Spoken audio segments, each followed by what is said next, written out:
Earning season, bro.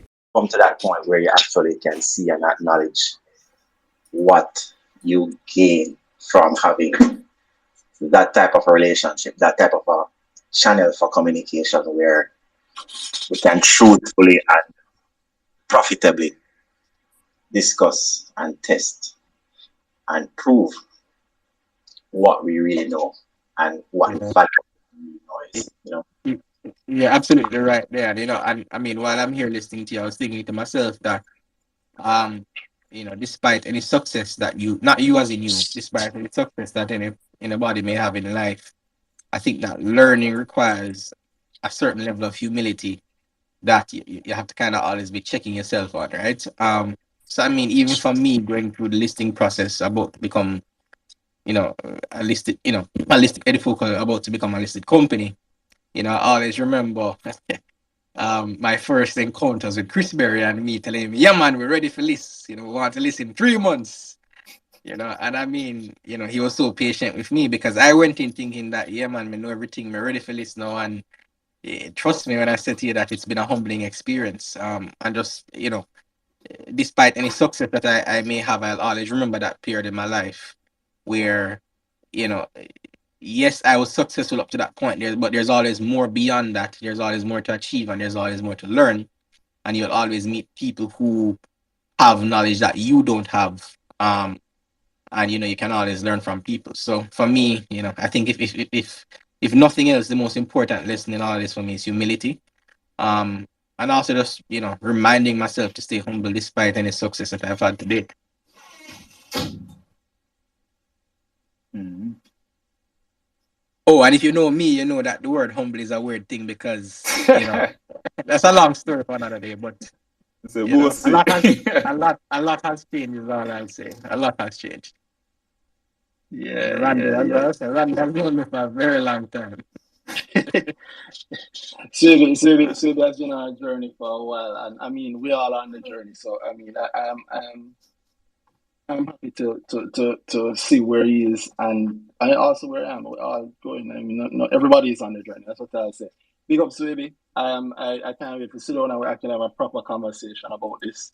For the people listening, I hope it has been a nice early start. Let me do the official start for you. Welcome to this week's Brick Talk. If you're hearing an echo, let me know because I would like to sort that out. I'm hearing a slight echo, but I don't mind leaving it. Dana, you can hear me fine, right? Yep. All right, and I'm assuming that the people on YouTube can hear me fine. If they can't, they will let me know.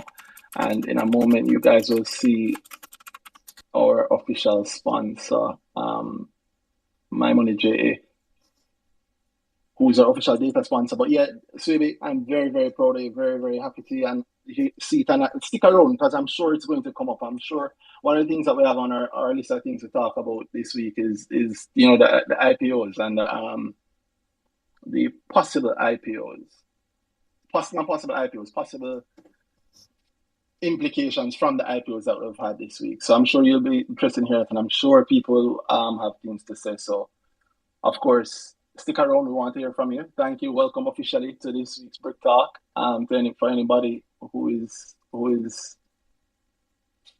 looking on for the first time, if you join us on YouTube, welcome. If you join us on Twitter and you have anything that you want to actually talk about, we are more than open to speaking to you. Send a speaking request and we'll get through them pretty early. I'm Randy, and my co-host there is Danhai, who I think can hear me. Yes. I was wondering why you're taking so long to say the name. Like, I forget it and say. No, I Not was going to bugging. say that. I figured you could say your own name. I figured you could say your own name, Oh, introduce okay, yes. yourself. As All usual. I right. don't know.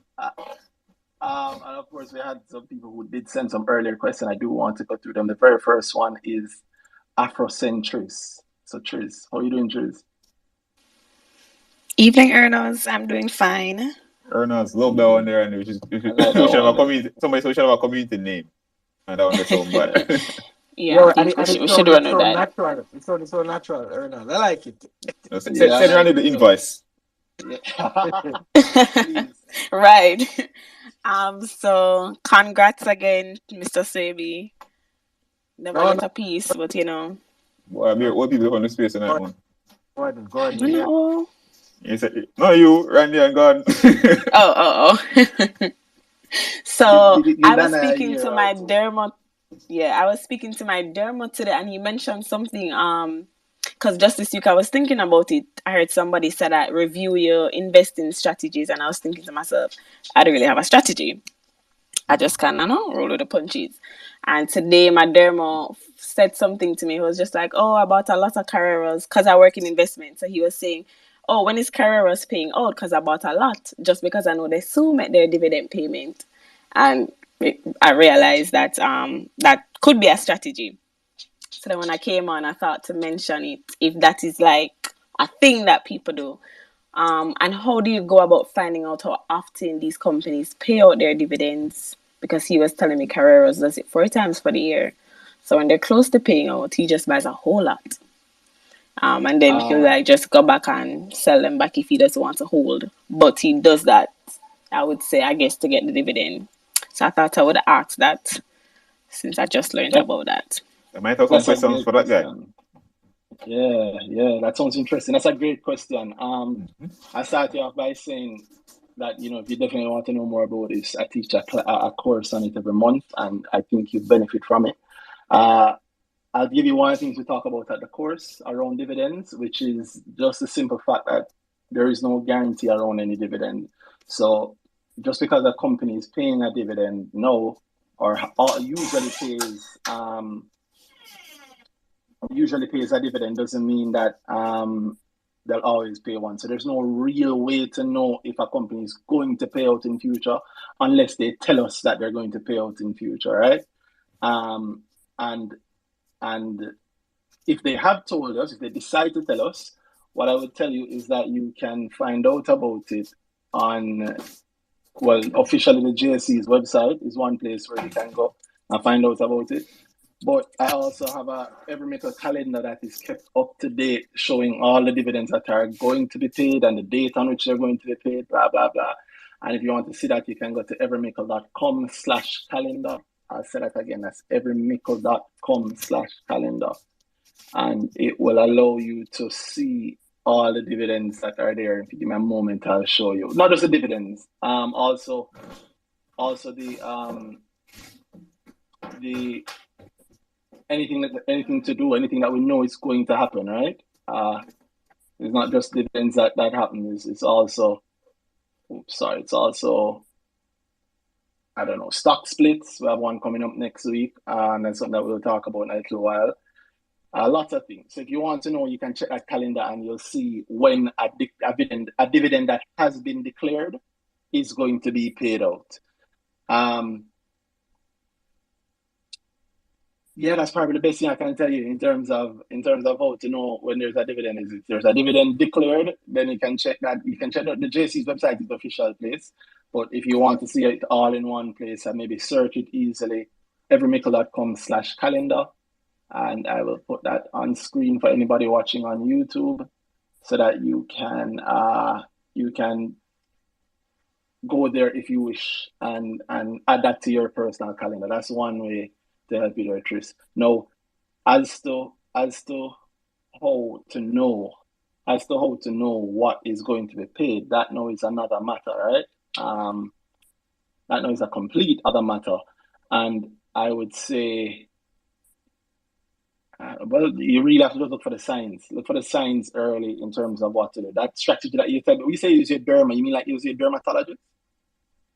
Yeah, my dermatologist, and he's very old. It's his thing, like old, and like investing is just his thing. And he just casually said it, like. Well, he's not necessarily wrong. He's not necessarily wrong. It is a great way to invest, especially if you invest in over the very, very, very long term. In a conversation today, and somebody pointed out to me that if you bought Mayberry Investments when they IPO'd in the early 2000s, by this point you'd have, like, they have paid out more in dividends than they got in the IPO. So at this, like, I say it's a great thing for people to have a truly long-term strategy. Dividends are great if you have a truly long-term strategy. It allows you to really, really, really benefit over the true long-term, the years and years. You can end up getting back your money plus a whole lot more. I don't remember if you had said you had a second point though. What was the second thing? I was just mentioning that I don't have a strategy. So if any other listeners want to just like throw out their strategies, but yeah, I was just thinking like review my investing strategy. I don't think I have a strategy. Like if the market is running something hot, I just try to get a piece. But Okay. yeah, that's what I was just mentioning. But I noticed you said that you never got any Swedish IPO there. At all. I went to work. So my thing is I'm gonna blame NCB because I was trying to do the process to buy in and it was just down. So I never paid no mind. This is around 10 o'clock. Then I just see someone on, not even 10, 9:30. See something on my Instagram, oversubscribe, and I'm just like, whoa. Never even get a piece, even though I've been watching it for weeks. So congrats on that. I did hear about it. My old boss did say, watch Eddie Focal.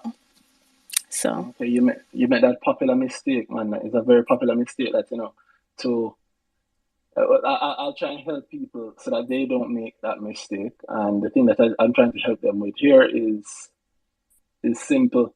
When it comes to IPOs, treat the opening date like the closing date. All right.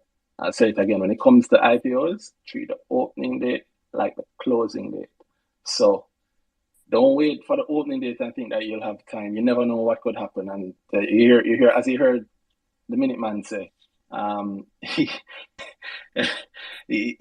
a Minuteman because it did close in 1 minute. And yeah, I like that. It's bringing back some of the older stuff. I enjoy the market back then. I think that's maybe when I was really getting into my groove with the market in the early days when Mayberry was building out the junior market. Their listings, that's where I learned that thing about treat the opening date like the closing date, because they're notorious for that. Open at 9 o'clock, close at 9 o'clock and 4 seconds. So if you want strategy, the strategy that I can help you with is know exactly what you want first, and then you start trying to find the things that will meet that and find out how those things act and react.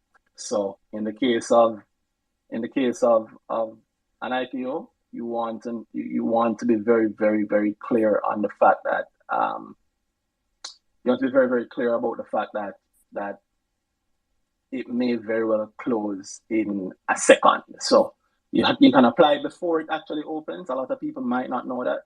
So I'm here to tell you that you can apply before it opens. And if you apply before it opens, which I would recommend, then you are safe. You are safe at that point. If you wait until after it opens, then you never know what could happen. But definitely you want to have a strategy. You don't want to be buying blindly. Right? You want to definitely have a strategy that you can work towards whenever you're in the market. If it's dividends, then you should have a dividend investing strategy. That's actually something that I want to talk about. Then I have to step away for a moment, but that's something I want to talk about when it comes to that, because it came to me and it was around a start that we always joking about. But while we wait for him to come back, if you Tris have a next question, you can ask, or the next person was Ronnie MB. I hope I'm saying your name correctly. Ronnie MB. Ronnie MB, maybe. If you're speaking, you have to unmute.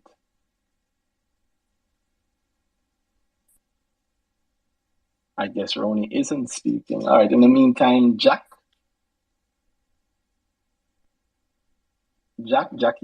Jams 1040. If you have a question or a comment or anything you want to point out, now is the time. You are up. All you have to do is unmute. If you're speaking, we can't hear you. You have to unmute.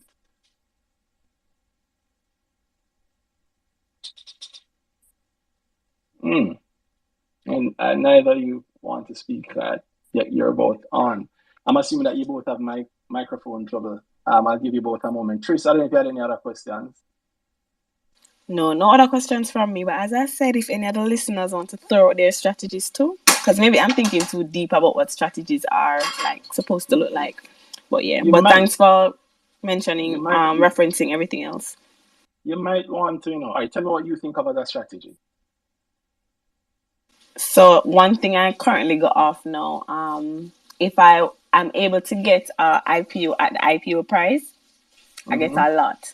And I just, in my mind, so let's say I put 100 grand in it, even if I don't have 100 grand to just keep in my investment, I know that I'm just waiting until it double, I take it out and I use that money to make money. So I think that's a strategy, but it cannot come on, so I don't know.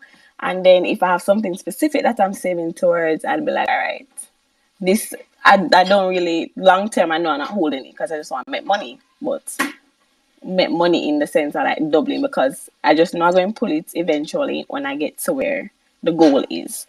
So other than that, and as I said, watching the market, because okay, like Fesco, I bought in, I've got a chance to buy in when I was at like $5, but I sat down and watched Fesco grow from 2, and like in the space of no time it went to 5, and I said, okay, can't miss me no more.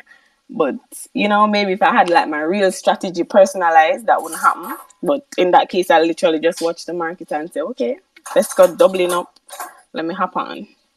Well, yeah, I think you definitely need a stronger strategy than that. Because, like, for example, you say in the IPO, if you get a lot in the IPO, right? You can't really determine if you get a lot in the IPO or not. That's the truth. We aren't in control over what the allocation is, and the allocation is always split amongst everybody who applies. So if you want to get shares in the IPO, all you have to do is apply. You will get shares. Now, how many shares you get is another matter, right? That's a matter of how many people have applied, what the average amount that they've applied with, how the directors of the company choose to allocate what they have. There's a whole heap of different things there, but you're guaranteed to get at least some. So I think if you want to measure a strategy, you don't measure it in terms of how common it is. It don't matter if a strategy is common. What is important is the strategy effective, right? And the more effective the strategy is the better it is for you. So you have to start with what you want. Like I said, you probably do I suspect you do very well if you come to Grow, because I know you're not necessarily new to it. You have an idea of what's happening in the market already, and if you follow the principles that Grow, it tends to help extremely well, right? I mean, I'm biased in saying that, but I at this point, hundreds upon hundreds of people have done Grow, and it is the effect is obvious. The effect is obvious. So I could help you with an easy one. Let me do a free one online. What is it that you want, Triz? Because I can do this. I go up to the line that I can't pass. I can't tell you what to buy. That's Danhai's job. But tell me, what would you like for your money currently? Boy, it's going to sound shallow, but It don't matter. So right now I put like I want my portfolio to be back $1 million by the end of the year. All right. You want it to hit 1 million by the end of this year, 2022. Mm-hmm. How much you have starting with? When you say starting with, you mean like what I invest monthly? No, how much money you have now? It's worth 114 now. All right. So you know that what you're saying here is that you have 114,000 now, and you want it to become $1 million by the end of this year. So you want it to become $1 million in 9 months, pretty much.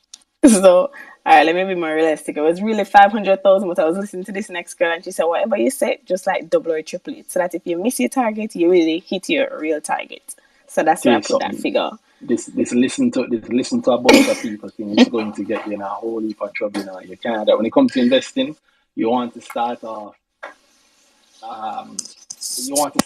Really steady. Yeah, you want to have a stronger idea about your overall goal, and then you want to test.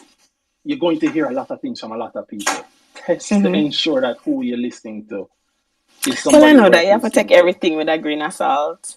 No, man, take it with some people. You need 4 or 5 bits of grains of salt, because the reality is we're talking about money here, and you're filled with is a space filled with people who want to sound like they know what they're talking about. People who have a vested interest in telling you what to do because it will benefit them. So they might sound like good advice if you You also have people who just simply don't know, but they might tell you something that worked for them. Or they might have people who swear them know, you know, because they did something in the past and it worked, but can it be repeated? Or what was a situation that it worked for them, then the same situation? No, right? I go to tell the story all the time about my brethren who, you're probably listening now, but my brethren who, he let me get it right. He didn't buy a wig ton, and we have other friends who did buy a wig ton. And by about, I think, 6 or 7 months down, the people who bought wig ton would be up 70, 80, almost at one point, almost 100% gain on wig ton, right? And then Trans Jamaica was coming. And so he bought Trans Jamaica immediately. And then him called me and said, yo, you think that thing they're good? I said, which thing you're talking about? He said, you know which thing about the Trans Jamaica thing? I say, oh, you say if it's good, you read the prospectus? Him say, one name so. And I say, so how you put money in there and you don't know if it's good or you haven't read the prospectus or talked to anybody? And his words, almost word for word, was, but now make this miss me like how Wigton did miss me, right? And what he's doing there is he's following something in the past based simply on the fact that it happened in the past, which is dangerous, right? You need to look at the past, but you need to use the lessons from there in the appropriate place. You can be wild, but that's a great way to lose money. And the most dangerous thing that can happen to you if you're being wild with no strategy is that you make some profit. Accidental profit is the most dangerous thing in the market. Trust me. That's what I can tell you. And that's the start of our strategy, as far as I can go.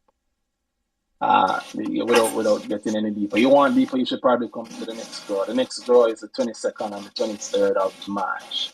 Go to everymickle.com/draw, GRWR, and you'll be able to sign up. I'll tell you to that because it would help you a lot, especially if Yeah, I would love to flesh it out and already. like really follow something, you know, legit and logical. Because I think I've been making what do you call it, accidental money or accidental profit, the worst kind of profit to make. Because my thing is, I got the opportunity to get reserve shares, and I've just been using that money and just watching it. Like I'd be like, okay, excited, so I really got into it. So maybe that's it over here. But yeah, I'm looking for a more sustainable, logical doing things and strategy. So we'll check it out. And it makes a world of difference. So I'm hoping that you take it serious, please. Yeah, man. No problem. All right. Next we I don't know if Ronnie. I don't know if I'm saying your name correctly, but Ronnie MB. If you're there and you have a question, you can unmute. If not, I'm going to just ask you to jump off so I can free up the space in case anybody else wants to speak. All right, I guess Ronnie isn't going to speak. All right, Sir Piggles, how are you doing? Well, that's a loaded question, you know. Yeah. Man, I'm doing very well. You know. Every week I come in and check in. Why I'm just smiling on my face and I say, wow, look at us being lucky. Look at us being lucky, man. Jesus. All is good. Boy, before you start, because I know the road you're going now. Before you start, for anybody who was asking from before, I know there were some questions around the calendar, the thing I mentioned just now to Trins, and it's everymickle.com/calendar. I'll say it again, it's everymickle.com/calendar if you want to follow the market happenings when results are coming out, when a dividend is being paid. So like this allows you to see on Wednesday, March 9th, Proven has a dividend coming, right? Worth it in your phone, and it's everymickle.com/calendar. I'll say that one more time, but also I'll just put it up on screen for you. It's everymickle.com/calendar. You want to use that up. It is invaluable. I use it daily. That's how I know it's invaluable. It is truly, truly, truly useful. You add it to your own Google Calendar, you get the alerts on your phone whenever you're ready. I shouldn't say alert, but it does show you on your phone whenever you're ready. So yeah, everymickle.com/calendar. All right. Yes, sir, Pickles. What's up? I'm back. No, good evening. Hi, Danhai. Big up, Philip, What's up? the grower, guys. Well, I'm just saying, I don't know. I don't, a long time I follow Positive and I think, what, 11 years? Well, it's a long time. And I used to see a posting about your investments, and if you had done this, you would have done this. And if you had done this, you would have Yeah, done this. I mean, and I don't think you just be a foolish man. Anyway, I started to look at it. I must say, wait, but this kind of makes sense. So I said, I want to be one of those persons. If when Reddit says, if I had done this, I would have done that. I'm gonna get yeah. ahead of the curve. You see me? Because I remember coming to you in last year, and you say, Mm-hmm. "Oh, you believe this?" I'm gonna say, "Yeah, man, because we know the management and it's solid and this." And I say, "All right, well then, put some skin in the game." I say, say less. I'll put a little skin in the game. I'm gonna see the return. I'm gonna say, "All right, I'll put some more skin." And then put a little hand, and then right now you just put more, put in the bread and cause trust me, things just moving in the right direction. Ahead of shed, you see me? Because last week Yeah, we said, yo, this could be a $10 stock by the end of the year. I said, well, I don't know about the end of the year, but I think it's going to be a $10 stock for a different reason. But, you know, yeah, you just have to, sometimes you have to believe in yourself, isn't it? And your research. You believe in yourself and your research and put the money in the people. Stop being afraid. I was once like you, I used to put in like $1,000 to buy 1,000 units because me try to hedge me bet. You see me, I'm gonna get a little More gain. risk, You have to put more the risk equal more rewards, boss. see, I tell them, I tell. I think you learned the lesson, so Learn it, yes. brother. Let's go with it. If you lose a little money sometime, well, why you use the money? And you double down because it will turn around because obviously the solid principles that you have learned from the grower. Isn't it? But we move, give thanks every day, every weekend. From next week, we're yeah. going to see the heart. Randy, In did case, we touch Triss's no, go, Triss's Durham's career as play by no, every time a dividend come around?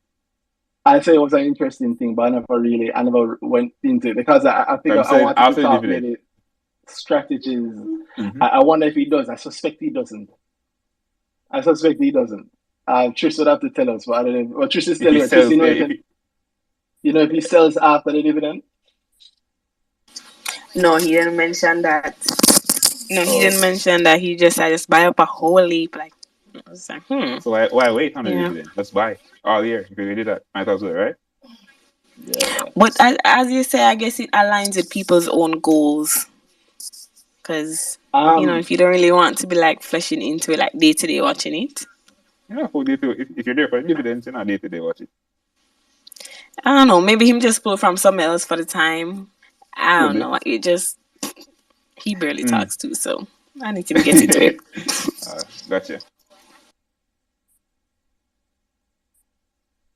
You know what the truth is also, Triz. That's Something oftentimes that's done. yeah. I It's know a many very people that say old they do it and then lose money. yeah. It's a very old strategy because the easy strategy people can say it a lot, but they oftentimes don't actually. It's rare that them actually even measure what it is. When they measure what it really is, then you oftentimes hear a different talk. Oftentimes you just never know.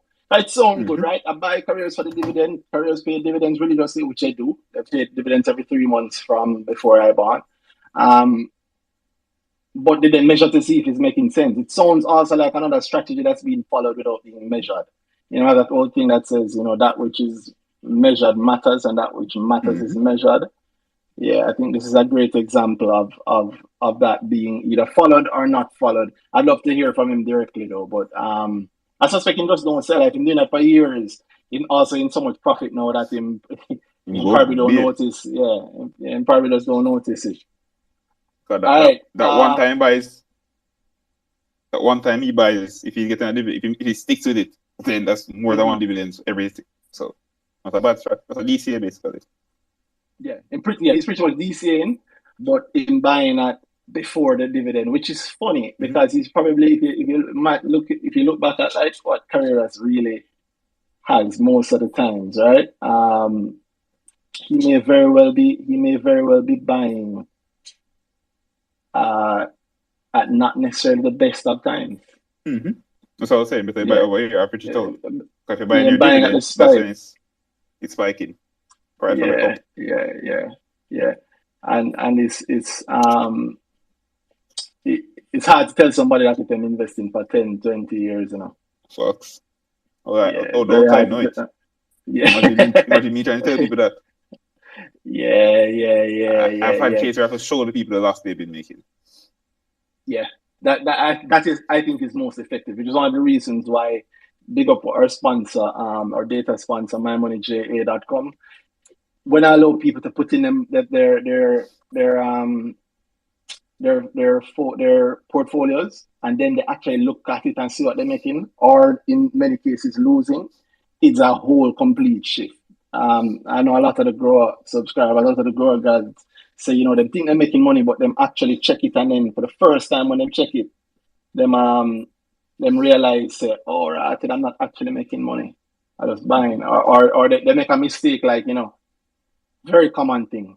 Them when they buy IPO, so them buy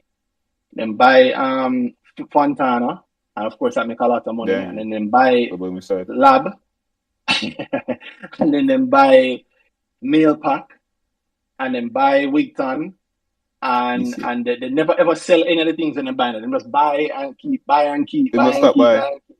Yeah. And they do that every time there's something exciting and you hear something about it, you feel good. You buy Fesco. You They never make a get all bag. you want, but you make a bag because you hear it say, boy, it's flying right now, right? Which, by the way, is what Piggles was talking about. I don't think people realize what he was talking about. He didn't actually say it, but it's Fesco that he's excited about. He talk about Fesco every week. And every week in If I'm Button, every week, Fesco is, at least for the past few weeks, it's been higher and higher and higher. Closing at 792 today. Which is Damn. Check out what profit on that look like. Phenomenal. Yeah, my profit on it is not phenomenal because I did not buy it. I mean, I bought, I sold a little after IPO. I actually sold around the time that I had a short-term grow class where I was explaining advanced grow, where I was explaining, you know, just some of the signs to look out for when you look.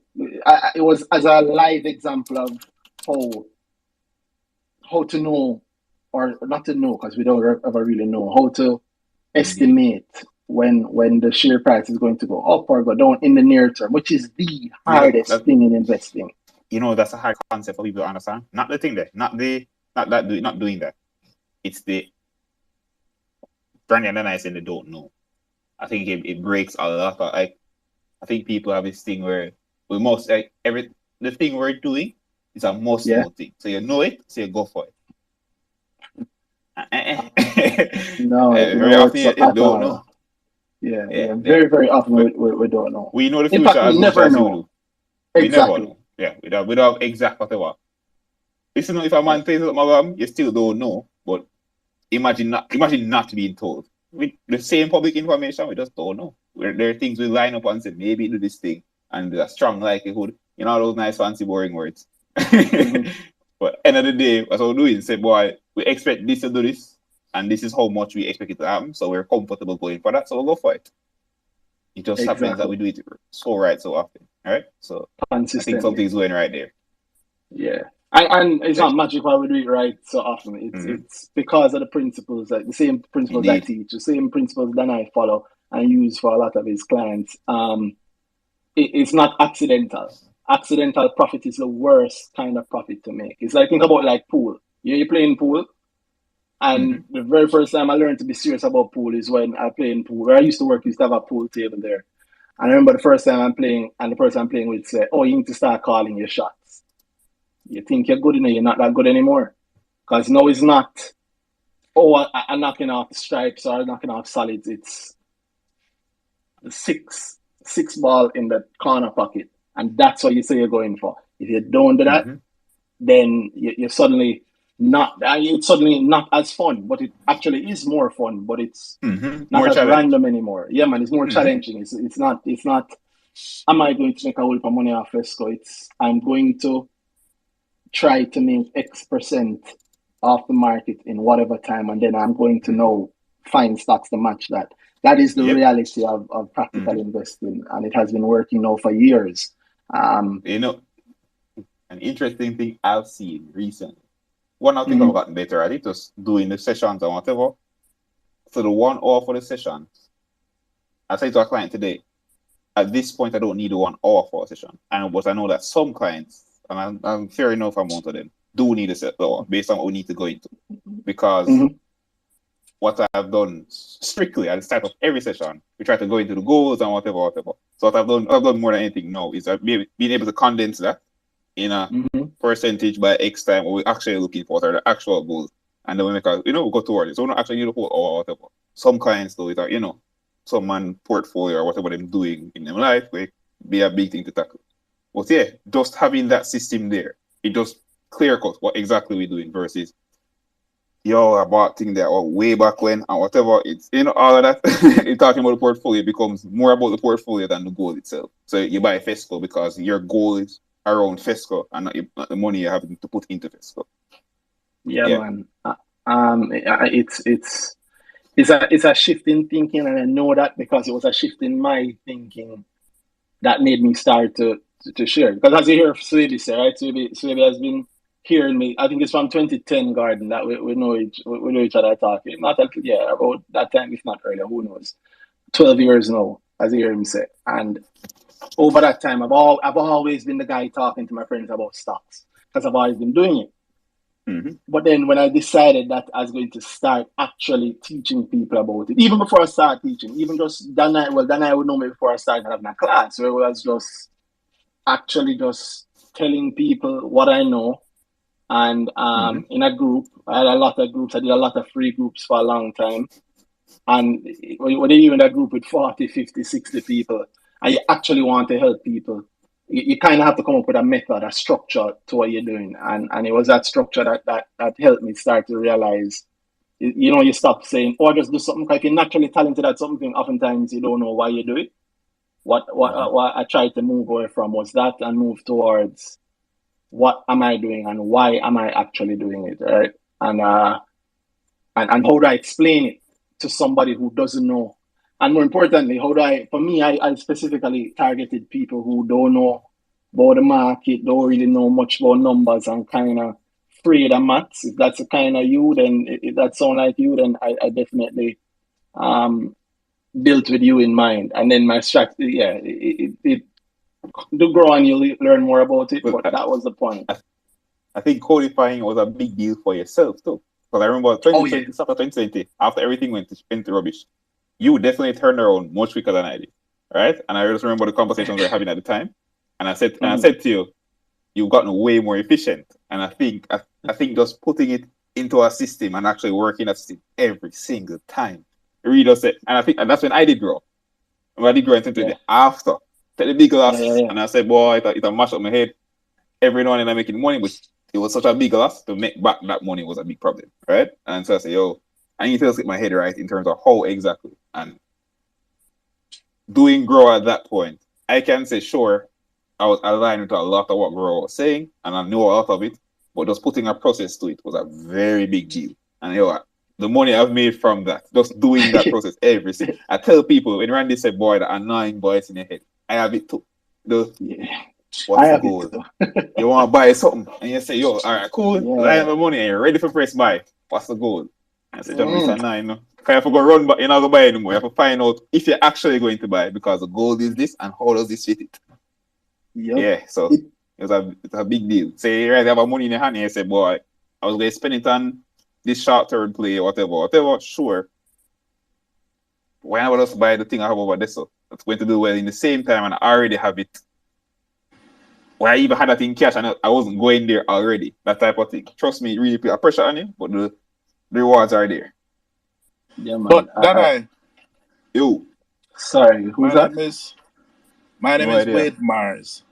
Evening, Wade Mars. We try to do it in order, but you skip the lines. All right, Wade Mars. I'm sorry. First skip. I'll wait my turn. I don't. Well, if it's something directly off what Danhai just said, you can go ahead. No, I was just asking, how you really decide what is it like what is it you want to buy? Like what methodology you really use to say, okay, I'm going to buy Fesco, or I'm going to buy Dolphin Cove, or I'm going to buy Oh, Carreras. okay. Well, that's what we were talking about. That's what we learn at Outsource, Grow, yes. and that's the standard process that you go for, and it really is annoying, Danhai, because it's not like I don't want people to think that for me, the person who's teaching it, the person who come up with it and teaching it, it's a lot easier. It is just as hard. It's even worse sometimes for me because something I hate it. I find that I hate it because it's not as fun. It pull a lot of the fun out. It pull a lot of the excitement out. And it puts more pressure on me because I'm thinking, yo, you can't be teaching people this and not following it yourself, right? And it's not just about teaching people and following it. It actually works, So you don't know the pain I go through if I don't follow it and make a loss. Bro, pain. But you can only blame yourself there. But I don't know. I don't know if you're asking if the decision, but what I'm speaking about specifically is having a goal and then the decision being, all right, cool. Does this company and the movement I expect from it align with the goal I'm having? Or are you actually asking, how do I decide that the company will align there? All right. Well, I can tell you how I choose what I'm going to purchase. All right. Okay. No problem. Every single stock that I buy, I have an angle. It is either that I look at my valuation as a multiple of the earnings, or I look on it being a turnaround story where the market, for whatever reason, depressed the price for a short-term event, or it could be that I look on the cash flow that I'm going to get from dividends. Right? It's never like a gut feeling, or it's never like because it's an IPO. I do some kind of analysis, right? And what I find is if you take that methodology, you're going to win 9 times out of 10. There'll be the odd case where something is performing outside of logic, like a Fesco for me. I would say it's performing outside of logic. Outside of your logic. That's different. The market is always about what you see. It's nothing to do with what Randy sees. It's about, I'm going to buy a stock because my expectations are around it. And if my expectations around the stock are wrong, then the stock can do the thing that I never expected it to do. And I can say it's a difference of is it outside of logic if it's happening. There must be a logic to whatever you're not seeing, right? Exactly. Bear in mind, I've been doing this for 20 years. I've been doing it for 20. What at this point, 22 years. It's not about the time; it's about the method. Right? And I've been trained by the best. All right. Who's the best? Who's the best? Huh? Who's the best? Who's the best? But I know who the best for me is. That's what we're asking. That's a personal point for me. I love the market, so I'm always looking. For me, I'm competitive as hell. Never gonna take that price. So I want to. When you say the best, who's the best? I was trained by Chris Berry personally. Okay, I can't disagree with that. Yes, we can't fight on that one, boss. Barry may very well actually be the best. I think I'm better than him, but we'll talk. Yeah, we'll talk.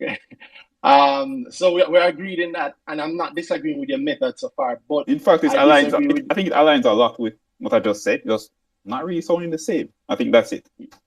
The only my thing goal is to get. No, if my goal is to get X amount of cash flow, then I'm picking the stock that I expect to get X amount of cash flow from dividends. Then that aligns well, right? Would you agree with? Yeah, but in some instances, I mean, you may expect to get X amount of. Well, you may have a particular goal to get a particular amount of cash flow, but it may not be realistic. So, definitely. So with respect to our market, outside of when somebody pays a surprise dividend, your best cash flow dividend wise would come from maybe like a stock like Carreras, like consistently. Right? Well, yeah. Or last year, like I said, last year Carreras was the top dividend payer.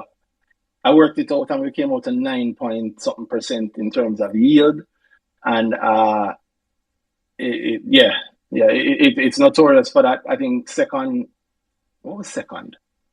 I remember what was second. Maybe Trans Jamaica, just based on the yield, because Trans Jamaica had a Jamaica would have huge. been about 5%. Yeah. And Scotia Group is up there as well. Pardon me? No, well, you know what? Let me not finish your point, and what I'll do is I'll bring up my stats that I have, and we can use that. No, I don't have the stats in front of me. I just working based on memory.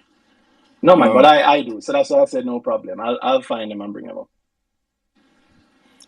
But you're not incorrect. Yeah, so it may not. So it's really a question of what is practical. So like I heard the young lady saying that she have maybe like what $500,000 and she want to double it by year end. It's possible. It's possible in terms of how you approach it. It might be you may have to get some opportunities along the way. So for example, if it's a heavy year for IPOs, then yeah, you can do it. If you grab something, so like for like 2020 or 2021, right? That would have been a year where people can like relatively easily double their portfolio. Hi guys. Sorry about that. Hi. Yeah, I think so 2020 and 2021 would have been a year where, in retrospect, people would have been able to double their portfolios depending on what they pick. I think this year may be a little bit more challenging, and that's because the level of volatility that you would have had in 2020 or 2021 is really not as volatile so far this year. So far, but it's not the volatility that moves this thing, It's like we say, you hear me talk about practical profits, about but volatility gives you opportunities. True, it can give you wild opportunities, but right? Okay, when something is volatile, so when something is yes, let's work with the actual numbers. FESCO started the year 288, is currently at 792. Whoever had the majority of their portfolio they're up 275. Well, they've more than double their portfolio in less than 3 months. Yeah, and I would not have bought FESCO in January. Sorry, but that would be you, right? And that would even though I still wouldn't buy it, because at the end of the day, okay, if FESCO is going to pay a dividend, what level of dividend they can pay to justify you paying $7 for the stock or $5 for the stock? If I buy FESCO December 31st for 288 and I sold it today for 792, why do I care what dividend they pay in the future? I have made my 175%. Yeah, but what I'm saying to you is, you're looking at it in retrospect. No, I'm not. Hold on, let me finish the point. Let me finish the point. Right? And it's very simple. If you're buying something, the thinking must be that it's either the profits are going to grow significantly to justify that purchase, or you're going to get some amount of cash flow from it to justify the purchase, because the price should be related to the performance of the stock. So if the price is tripling up but the profits aren't tripling up, then there is some kind of anomaly happening there. And I'm not necessarily interested in participating in an anomaly because I look on the market from a purist standpoint, where I look at the earnings, I do my valuation based on the earnings or based on where I project the earnings are going to be, right? And then based on that now, I decide whether I'm going to buy or I'm going to sell. All right, watch me. I like that thinking, but I'll ask you this. What if you're wrong?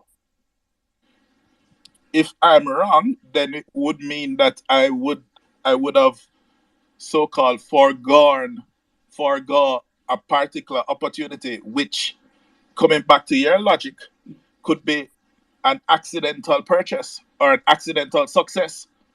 But you're saying it as if, suppose there are factors that would have indicated what's happening now. For example, we'll use FESCO, I like real examples. Suppose there are factors that would have predicted what is currently happening with FESCO. All right. If so I were to see those factors, what are those before factors? Before we even get to them, if I were to have seen those factors in at the end of December, early January, and bought FESCO with an intention to get the cap gain from those factors now, would that be a bad thing or a good thing? What I'm saying to you is that, as far as I am aware, I don't know of those factors existed. And if you can point to those factors in retrospect, I'd gladly take the correction. So it's No not problem. that I'm saying that. Remember part of the discussion I said was, if you're looking on either the current earnings or the earnings that you project, then you can make a decision based on that. You understand? So factors would influence what you would call your projection. Right or All right, wrong? but what if you're using, I agree with you, but what if you're using larger factors than just those? Larger factors? Yeah, so for example, I can openly tell you this, and it's not in a secret. Anybody who's listened to the spaces over the last few weeks heard when in October, it's not even this year, not come to think of it. In October, when we openly laid out the points for FESCO, the expectation around it, it was somebody was trolling, and I think they were trolling, and we spoke about it, and I explained the full points and what was likely to happen and why, and then it happened. If that were to happen ahead of time, which it did, and you went in there, which many of us have, and profited as a result, then that's not accidental profit. That is what we all want to do. Except though, Randy, right? The performance of the stock has the performance of the company has improved, yes. However, it has not improved to a level that justifies a price of $6 or $7 or whatever. And let me break it down to you simply. Right? If a company earns $1 million a year profit, right? How we value companies normally is as a multiple of the yearly earnings. Correct, the PE ratio. No, hold on. Before you get to the technical, that's what it is. Okay. No, but before you say it technically, let's just break it down as a simple concept. The company earns $1 million a year, right? $1 million profit. If somebody buys that company for $1, for $1 million, it would mean that they would make back the money they spent for the company within 1 year. The seller would be an idiot. Assuming that the earnings correct. Assuming that the earnings correct. Recurrent. The earnings continue. Right? Now, so what we do is we use a multiple of the earnings to determine the price of the company on a whole. So you're still with me? Fine. Use for junior stocks would be like 20 times earnings. That is because it is assumed that junior market stocks are going to grow faster than main market stocks. All right? If you have a company that is trading 60 times earnings, and all other junior market companies are trading at 20 times earnings. What that is saying to me is that the expectation from the market is that in the short term, the earnings of that company are going to triple up. Right? That's what it's saying to you. But that is what it's saying logically, because no. Here's the what equalizes. Here's the thing that you're slipping into. Where's the thing that I'm what? No, but finish your point. The thing that makes the companies comparable, you know, is the multiple that you use to value them. So everything within a particular band should be valued using the same multiple. So it's the same 20 times. So you look on the market, you choose, you do your analysis, you run an average, and then you run the average against the earnings, and then you get a valuation. You understand? So this thing is at 60 times, what it's saying is that it's an outlier. And then the question is, if it's an outlier, why is it an outlier? Do I expect that the earnings are going to triple up? And even if they triple up, it would still mean that if I'm buying it at triple times where it should be, when the earnings triple up, what is it going to do then? Nothing. So I would be literally overpaying for the thing. All right. So watch me, Wade. Work with me here. I hear your point, and I like how you break it down because I think the audience can follow. So I love that. Work with me now. You buy stock. What's the reason why you buy stocks? Who, me? Yeah, man. Still keeping it very general. I trade. I'm a trader and a portfolio manager. That's what I've been. Well, that's until recently. That's what my profession is. Right. I trade. I'm with you there, but I'm a trader. Well, I was a trader on the JSE, and I was a portfolio manager, managing billions of dollars. All right, watch me. We'll bring it back very simply because that's nice for your job, but you also invest on your own money, all right? Yes. All right. When you buy stock with your own money, what's the last stock you bought? The last stock I would have bought would be Trans-Jamaica Highway. Ooh. We should pick a winner. Okay, but it doesn't matter. Let's say you put like $1 million in. Well, if you have this what's this blog or whatever, this talk show 3 months from now, then we can decide if it's a winner, if it's not a winner. Right? But what I can say is, for example, one of the last major investments I would have made, like significant in terms of spending, would have been, for example, in 2020, early 2020. No, not early 2020, like mid 2020, maybe August, September, when I bought Dolphin Cove. Right? Well, hold on. It doesn't matter. I'll use Trans-Jamaica because it works. Okay. All right, it works. Let's say you put like $1 million in Trans-Jamaica, right? What did you want when you put the $1 million in Trans-Jamaica? All right, so I'm looking on a 5% dividend yield, and I'm also looking on the possibility of capital appreciation based on the fact that they're doing this new leg, and also think that the country opening up will lead to more revenue for the company. Okay. All right. Yeah. So that's why I decided to buy that. I'm with you. I like that. So capital appreciation, really and truly. Nothing wrong with that. But you do how much capital appreciation? You said 5% dividend, and I like that. How much capital appreciation were you looking for? Well, I'm looking. Well, it's not where I mean about this like last week. Yeah, so it's last live. week. So I'm looking at 20-30%, maybe over a 12-month period. But I'm not rushing so it. It's not. It's not 30. a major.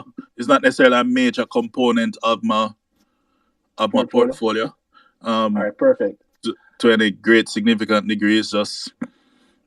That's cool. So you work with me here. So you bought roughly, we'll say, for purpose of this conversation, 1 million Trans-Jamaica units about a week ago, hoping for 30% gain in 1 year. And maybe the cherry on top is you get about 5% dividend yield on top of it, right? Yeah, $50,000, yeah. All right. If you were to get the 30% in a week from now, would it have been the wrong thing? No, it wouldn't. But that doesn't mean that the person that doesn't mean that the person buying it wouldn't be doing a wrong purchase. All right, we'll touch that again. Now let's say you and I are in the exact same situation last week. We both want 30% by the end of the year.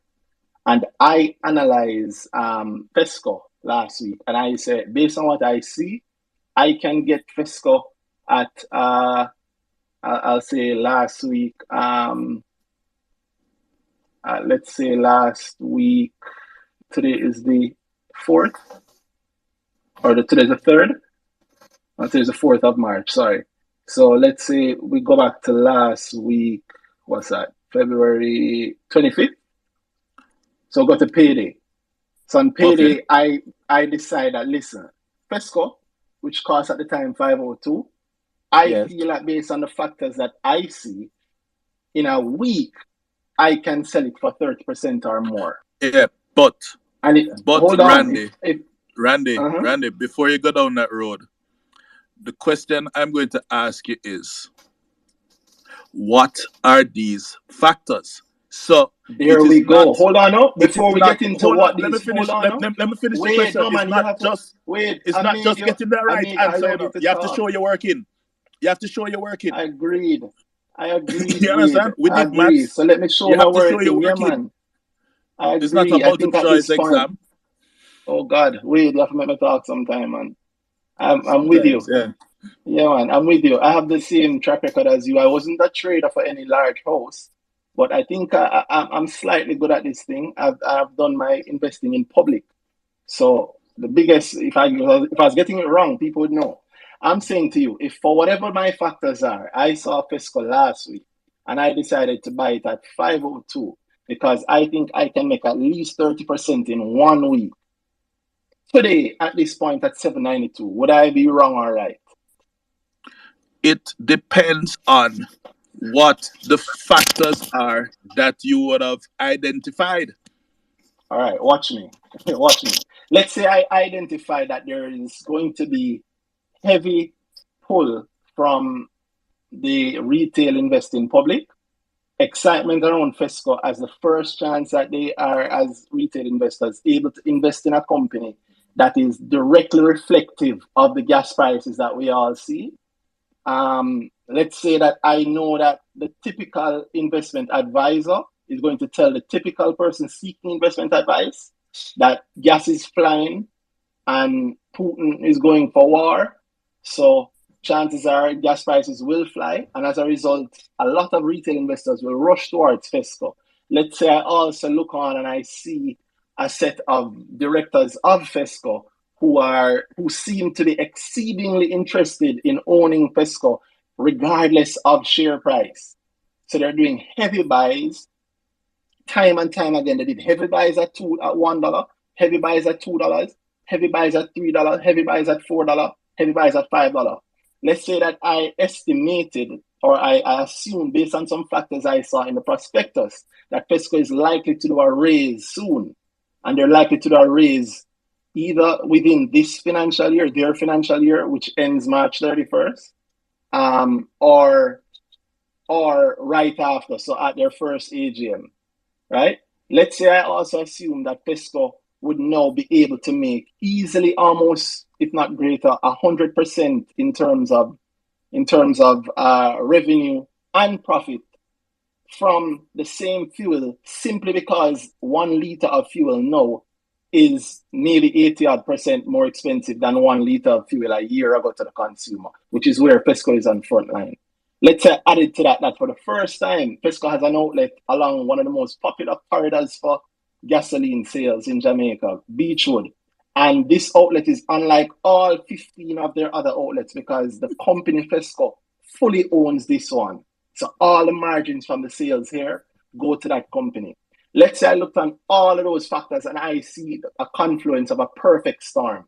The rise of gas prices, the visible rise of gas prices to the retail investor, the largest retail investor base in ever in Jamaica, easy access to the market, a fired up investor base because the purchases have been going through, the trades have been going higher, a large director base that is interested in buying, that every single time their blackout ends, they continue to buy and buy heavily and buying at whatever the height is. The idea that they may be doing that because there might be a raise coming very soon, and it is possibly a raise that is probably going to be very good for people who own shares before the raise is announced. So probably a rights issue, could be an APO, but I'm assuming here, right?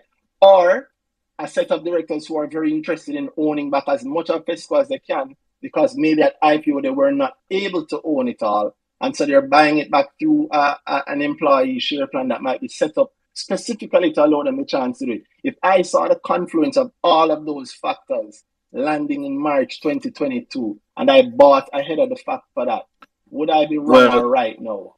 Well, first of all, no, man, it's a yes or no. Wait, no, it's not a yes or no. It's not a yes or no. Let me tell you why it's a yes or no, man. No, can I answer the question? Not yet. Not yet. I'll tell you why it's a yes or no. You just laid out. You'd be wrong, and I can tell you why you'd be wrong. Because first of all, the majority of the factors that you outlined have been known prior to your decision to purchase. So these are not. Yeah, I mean, this is not news, right? So that's the first thing. This is not news. Yeah, secondly, in October this was said. Hold on. He spoke to a decision to purchase on February 25th. But if Randy, the guy you're speaking to, knew in October, if Randy, the person you're speaking to, knew this in October and said it publicly, would it be the same Randy in February that would know it? No, you're not listening. Can you just listen for a moment? Can you just listen for a moment? Sure. You put forward. I'd love to chime in, guys. No, 1 second, Ricardo. I know you love to chime, but I really want to hear a scenario was put forward, and the scenario was that the purchase would have occurred on February 25th. That's correct? Yes. Okay, good. So 90% of the information that you just highlighted would have been known prior to February 25th. Correct. Some of it was known from prospectus. Hold on. The new information that you're pointing out, the only new information you mentioned was that there's a war in Ukraine, so you expect that fuel prices are going to increase. Wrong. No. You have to listen to the subtleties of what I said. No, I'm correcting you. What I said was the typical advisor will tell the typical person asking them that there is a war in Ukraine and the expectation is that it will go. I did not. I don't reach their say it, you know. Okay. I don't reach their say it, you know. Right? So the new information you have is that there's a war in Ukraine and gas prices are going to increase. No, right? That's not the new information I have. But when did the war in Ukraine start? You so you're not hearing me, Wade. No, I am hearing you. But just let me finish, and then you can interject. And then the other thing you point out you're saying is that your expectation is, right? Your expectation is that the retail investor base will behave a particular way based on news of this war in Ukraine. All right? And I'm saying to you, and there's another factor. Hold on, I don't want to stop. There's another factor. You have to include all of them. And the directors seem to be very interested in buying and have been buying up very deliberately, regardless of share price, once the blackout date ends. And the blackout date ended at a specific time. The results came out. Yeah, and who are they buying from? Who are they buying from? A lot of the buys have been on the open market, and a lot of the buys have been on the open market. They're buying from a trust that they have. Some are buying from a trust, but not all the purchases have been done that way. In fact, the majority of the purchases are buying from a trust. Wait, here's a mistake you're making. It's a very hold on. But it's a very common let me just mistake. Finish the point, no. Two things. You're making two very common mistakes. I am making a common mistake. Yeah, man. Would you like to hear it, or you just want to keep going? I listen to you now. Right? Okay. So here we go.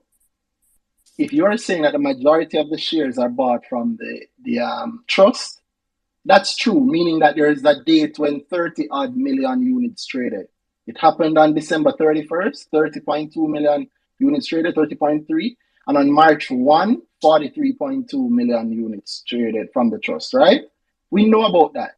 However, February 16, a director purchased 2.2 million units on the open market. Where? From the open market. February 14th, 1.1 million units purchased from the open market. February 17th, 355,000 Pesca shares on the open market. February 18th, 450,000 Pesca shares on the open market. Can I finish what I'm saying now, though? Hold on. If I negate your point, you can't still No, you're not negating my point, because my point was the majority of the shares have been bought from the trust. That's the first thing. The second thing is, the only new thing I was saying is that you're pointing out that you expect retail investors to behave a particular way. You understand? No, I am not blessed. Unfortunately, I'm not blessed with the whole understanding of the psychology of a retail investor. Right? I don't read them. I don't understand what motivates them from what doesn't motivate them. I just know that for me is a math thing. Right? If I expect the company to make this amount of profit going forward, and do my projections based on the profit that I expect, and I apply my multiples. I don't try and go in people's mind. Because if it's one thing I can tell you is that you cannot predict how people will act. But Wade, you're incorrect. Okay. All right. Companies do it all the time, don't they? No. Companies literally do it all the time. Act.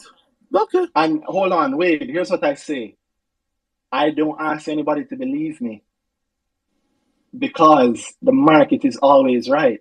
You're literally telling me that if I had those assumptions last week or January or December 31st and bought with the expectation that the share price would be at least 30% higher today on March 4th, and the share price is 57% higher today on March 4th, you're telling me that I'm incorrect? I'm telling you that the basis that you use to make the decision is flawed. I'm telling you that Wade, that the base. Here's what I'm saying, Wade. And if you were buying it on what February 25th, and you told me that, hey, 2 weeks from now this is going to be up 50%, right? I'd say, really, how you know that? And I would tell you the reasons I just told you. And I would tell you the reasons I just told you. Funny enough, on February 25th, I didn't hear anybody saying that this thing is going to be up 50% in 2 weeks. Wait, here's what you should do. You see, if you click on the hashtag Brick Talk, we have Brick Talks going back every week for the last 30 days. If you go to the YouTube page, we have Brick Talks from last year. There's a specific one where we talk about a gentleman named Casper, where we speak very clearly about FESCO and what we expect and why we expect it. And then there's a limit to how much I say in the space. But then at my grower classes, I go into it deeply. In my groups, I go into it deeply. And I give timelines around these things. Now, understand that for you, this might be shocking. But I would tell you to not be so close-minded to think that because you've not been able to do something, that thing cannot be done. I'm saying there are better ways out there. And you're, hold on. You have to hold on, Wade. You are now speaking to somebody who has actually been, yes, Randy, just in case you don't know, right? Mm-hmm.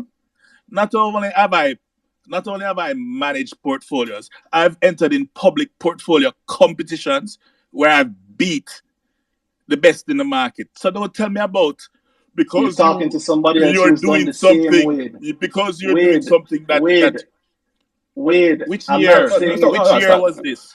But wait, does that negate the point that you did these things?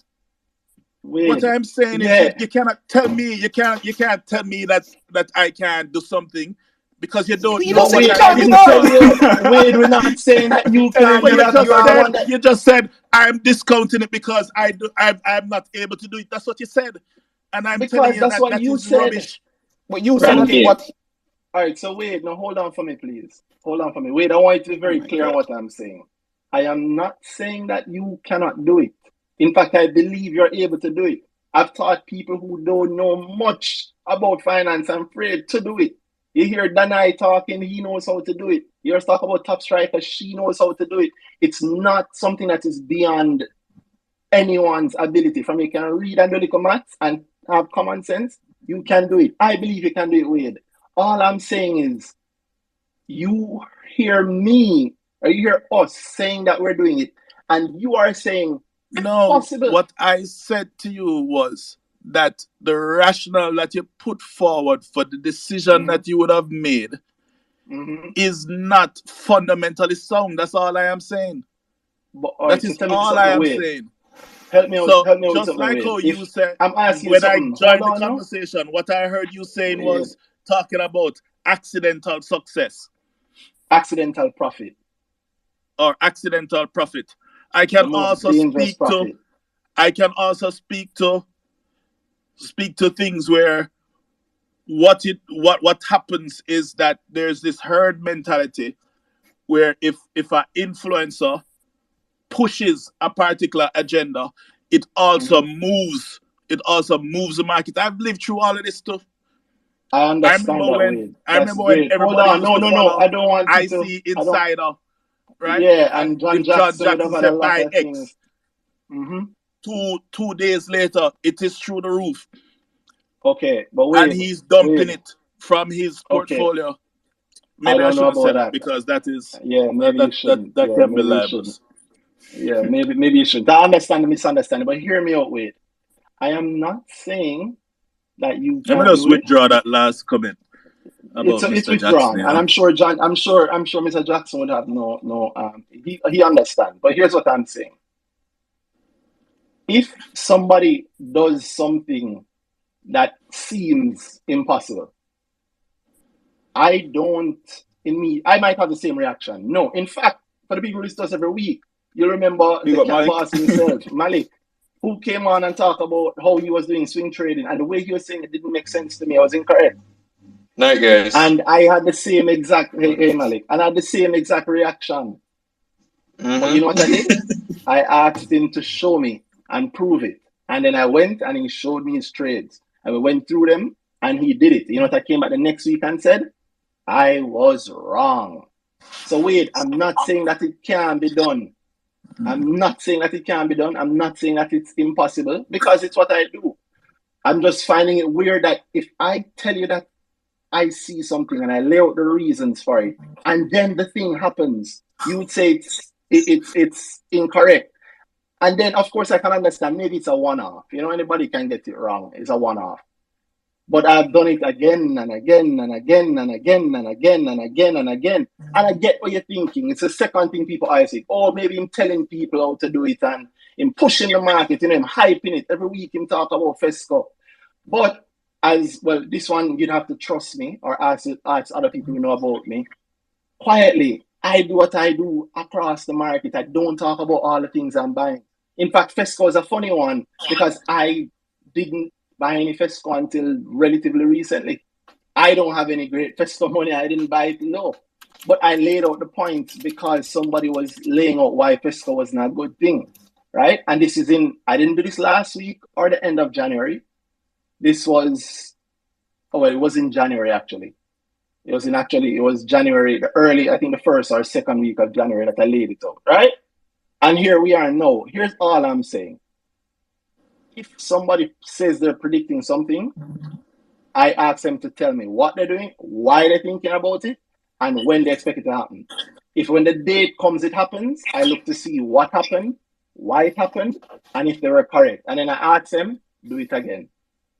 And if they do it again, I do the same review. If they do it again, I do the same review.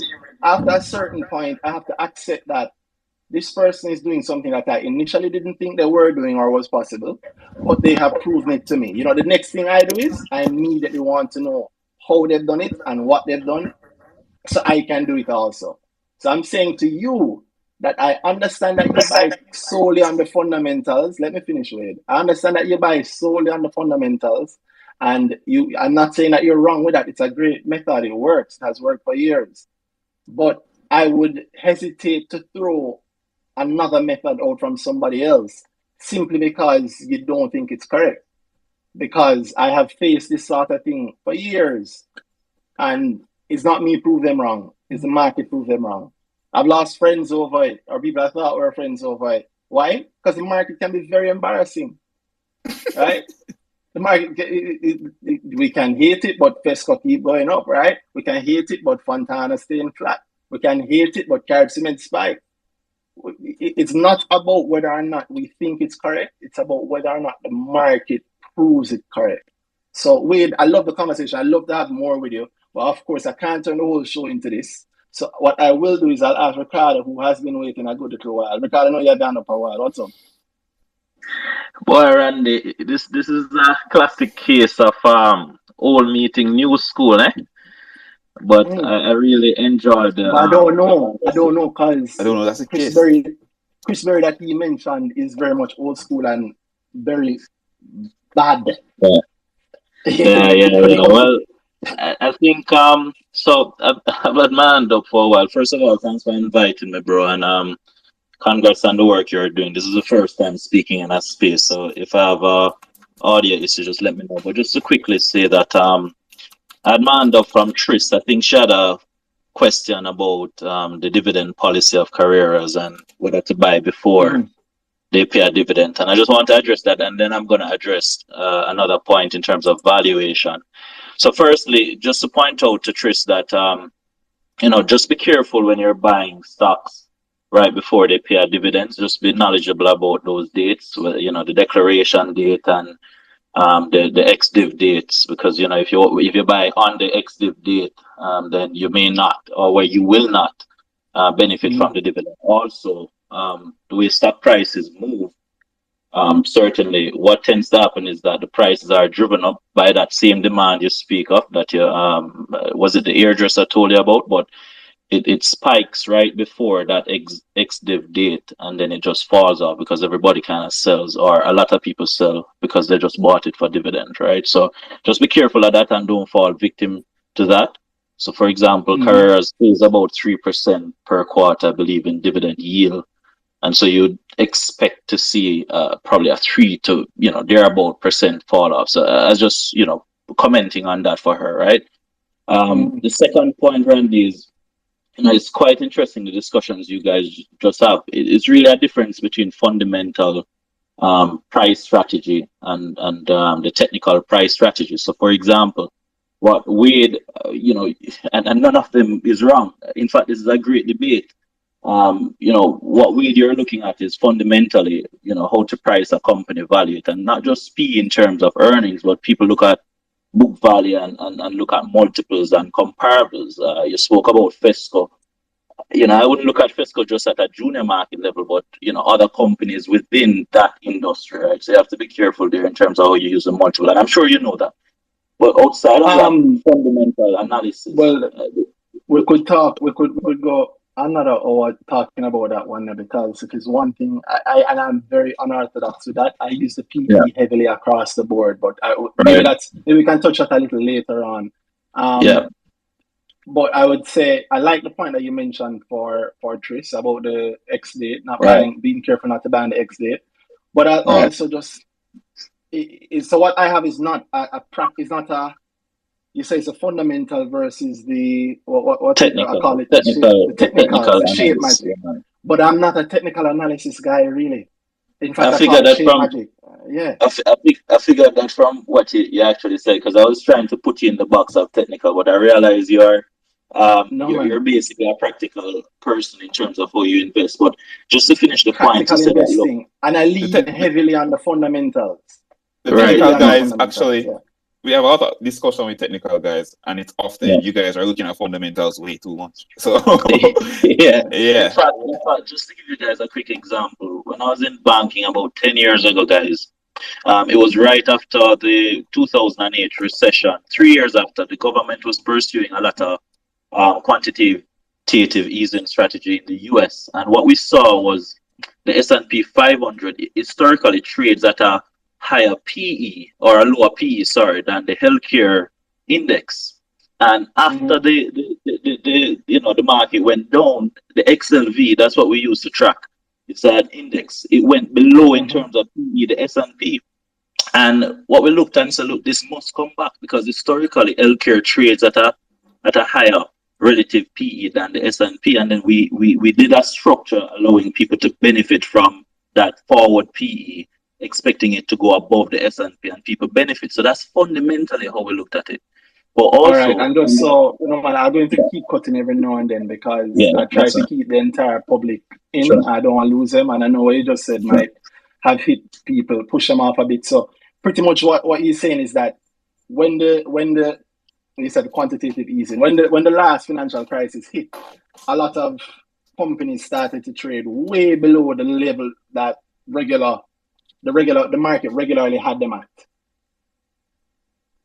Right? Essentially, Ricardo? Right. Yeah, and so what you guys did pretty much was say that, listen, generally speaking, these companies are traded at, let's say they're generally traded at the $10 level. And because of the overall hit to the market right now, people have sold it down to maybe the $6 and $5 level. So let us buy it here, because when we get back to normal, it is very likely to go back to the $10 level. Exactly. Yeah, so that's pretty much what you're saying. But yeah, I just want to clarify everybody. Thanks for that.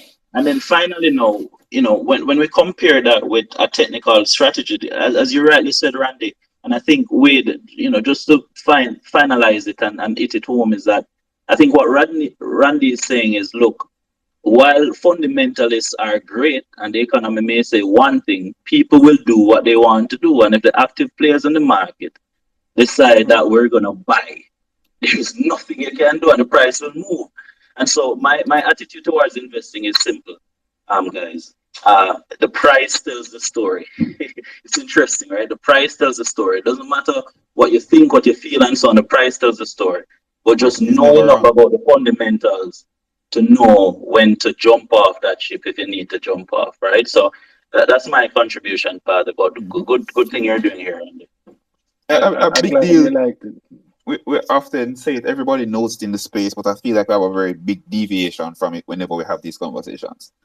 Value is subjective. So the idea that I value something on the same basis as you, while we have far different goals, far different expectations, far different ideas and information around a stock. At the end of the day, us having this similar value system, sure, but along that similar value system, where I expect, my value, suppose I'm fine buying at a PE at 24, whatever company and you're fine buying at only 20. That's just me versus you, right? Like, at the end of the day, you like this, I like this, I'm gonna go for that, because my valuation, say whatever PE actually is, I don't want to go into that right now, but 24 is my price where I buy companies because of my expectation around whatever company. You can tell me say I'm wrong because your valuation is based around 20 PEs and mine is around 24. Value is subjective. You can't reuse the cool because I see it this way. I mean that's what it done. Exactly. And the market definitely doesn't work like that. There's a reason. Exactly. Not every if we were to go down the route of 20 PE at junior market is the only thing that makes sense, and everybody were to agree with you, companies would just cool. There would be. I would love to see how that market would work because it would not. If imagine everything holding the high line at a 20 PE at any given time. So when it reaches 20, then no trade can pass on this thing there. That would be a very, very interesting market. Yeah, it would. And I think Ricardo, we agreed in one thing. I said differently. I said the market is always right, which is to say that even if I pick a strategy and I have a reason and I have my ideas behind why something should happen, I express what I expect to happen as a share price. So XYZ profits, XYZ dividends, and then the market should hear that. And as a result, they're willing to buy it at XYZ price by XYZ date. If that date comes and the price is not at that point or low, or it's low, then I was wrong. The market is never wrong. That's how I approach it. And I'm extremely practical when it comes to that, because at the end of the day, it's not Excel, it's not DCF, it's not PE ratio that set the share price, it's people that set the share price. So everything in the world can say that Pesco should not be at 792 right now, but the market says Pesco is at 792 right now. So Pesco is at 792 right now, and that's where I am. And all I do then is I start from that point and work backwards. And whenever I'm projecting, I do the same thing. At any given point, too, is that the decision you're making is buy, sell, hold. So if 792 too rich for your blood, then you know what to do. If you like it at this price because of what your expectations of it doing your timeline, then you buy. You can't come tell me say I can't do it or it don't make sense to do it. You don't know my goals. You don't know my timelines. Yeah. And yeah, suppose I'm very good at Fesco hold into eternity. 30 years from now, my expectations are around that and whatever. We might well disagree on what our expectations are. But if end of the day, the market is right, be right. The market is are you right? Yeah. But the market always right. So yeah. And it trust me, it's annoying. It's annoying, but I don't know. Maybe I moved from the point of seeing it as annoying to starting to see it now as it's an amazing thing, because God forbid I've learned everything. God forbid I've learned everything and somebody can surprise me with a new method. Why do you think we're so happy about Malik coming to us with something else? And what Malik showed us wasn't necessarily anything new, But it allowed me to hear how somebody like Malik would describe something that I know, but in a way that I'm not used to hearing it. So it's a different view of the thing, and from that you learn. We can't, if we don't learn, we die. So that's why I say to Wade, and anybody else, because it's not a, I'm calm with it, and a lot of people like, cut him off, you're tired of it. No, you allow people to get out, and I have no problem with him being passionate. Sometimes I'm passionate. But at the end of the day, if the person if somebody tell me say them can pick cash pot every day, and I know said not no go, so you have to be able to pick the airflow within the machine at the time when the girl puts her hand in there every day. If I tell them all of those, them say yes, but I have a method and it works. As I prove it, is if them prove it the first time, you have to prove it again the second time. Then prove it the second time, I want to know how you prove it the second time, and show me the third time. If you prove it the third time, at this point you're either really scamming me or you really have a method. So you show me the fourth time. Is it going to show me the fourth time? No, I'm going to try and do it now. No, suppose I kind of tried and it kind of worked too. Rotted. I have now learned something new. I would never want to lose that possibility. And I know it's a hard thing because, like I said, I know it's a hard thing. It's not an uncommon argument. I've gotten it from the start when I've started talking to people from the industry till today. I've been told, say, you can't do this thing, and it's just me I'm a bank account, I disagree with them every single day. Me and my equity account disagree with them. Right? So literally Fesco is right here in front of our faces. And if you go back a couple of weeks, we were predicting it openly. Now I'd love to think that is my tweets that send it all the way up. But I can assure you, if my tweets could send something all the way up, I would be sending Lab, which have a lot of shares in all the way up, right?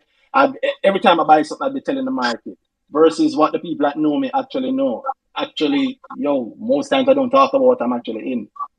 I don't want it to be said that I'm doing that, and two, oftentimes I don't have enough and I don't want to get in there. And the track record is there. When we're picking CPJ in January last year, nobody was talking about it.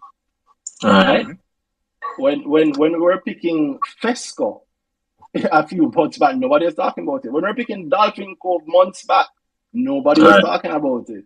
Yeah, and I like Wade's initial points because, like you hear mention Trans Jamaica, he's not wrong. Trans Jamaica may very well be exciting in a couple of months if things work out. A couple of clients of mine. I know that we have conversation around Jamaica last year and moving away from it, and some of them draw me up because when I touch Trans Jamaica, no, I'm saying this is the best it's ever looked. yeah. And it's been ignored, and the scene because everybody vexed more the money them lose already. That's how exactly. So it's an opportunity to get heavy money in early. So I'm not knocking in points, It's just don't think that we are doing something magical or sensational. We use a lot of those same points and build on to ours. No, if Fesco finishes the year end, just to wrap that Fesco point, if Fesco finishes their year end in a month, right, and the directors have a blackout at the end of the month, I thought one of the Fesco thing. Sorry, girl gods. So if Fesco have the blackout, directors have the blackout at the end of the month, and in 60 days they put out strong results, which we know it's very likely that they will, simply because of the greater usage of the roads, less lockdown, and we'll have even less lockdown going forward. And in this two new locations this year that they didn't have last year. Two new heavy traffic locations. Exactly, including one that they own fully, so they have better margins on it. Likely a dividend. It might not be a big dividend, maybe a 2 cent dividend, but sweetener. A sweetener. And then on top of that, if they announce a rights issue to come in a couple of months, for let's say a rights issue for 240 million. If they announce that in a couple of months and the share price breaks 10 between now and that point, will I have been wrong or would I have been lucky? I can't read the future. So that's how it goes. The fundamental points and the people that we use in the actual analysis and the projection, is not magic. Like you said before, Wade came on, we don't always know. We really don't know what the future holds. We are making our assumption on the strongest basis that we can. But the second I see somebody do something better than that, I'm immediately looking to see what they're looking at. I'm not going to write them off. And I mean, the whole talk of using fundamentals only, the thought of it is, at the end of the day, that's your system. That's your system to determine whether or not you're going to be profitable from this purchase. So you buy the stock, and based on the fundamentals and what they have done in the past, because I'm imagining there's nobody that's running these calculations sensibly and saying, all right, I'm doing this because they don't work. You're doing this because I expect them to. They have yielded value in the past, right? You say, boy, every time I use this, I make some money, or more times than not, I make money. 9 times out of 10, it works out, and I make the money that I expect it to make. That's your system of choosing the stock, and it works. That's fine. Randy, just to leave you now to say that one thing I would just tell all your listeners, so that everybody leaves with this, is that there's always a way to come up with what you call a fair price or a fair value of anything, right? Of any asset, right? I would say always keep your eye on that, what the fair value is, right? But there's also the market price. You know what I mean? And the market price is what the market sets it, meaning two people decide what I'm willing to buy at, what I'm willing to sell it. And that price is the ultimate arbiter of who is right or wrong. Absolutely, right? Even though it come back sometime and hurt us, eh? But you know it goes, If you do it right? So wrong, yeah, Yeah, if you're wrong. yeah. All right, That's what guys, it bye said. bye. If you try to just be right more than you're wrong. 9 times out of 10. I think that was the metric. So make sure that. And that's a great thing. Think about that. If you can find a method that you pick 90% of the time you're right on the market, repeat it. Bro, you have a winning. If you can go 20% of the time, if you can go 51% of the time, you're better off. If you can go 51% of the time, you're better off. 90% of the time, you're way in it. Right? Yeah. I just tell everybody listening, don't write off a method that you don't know or don't sound right just because it don't match what you always hear, especially if you have a lot of experience in the area.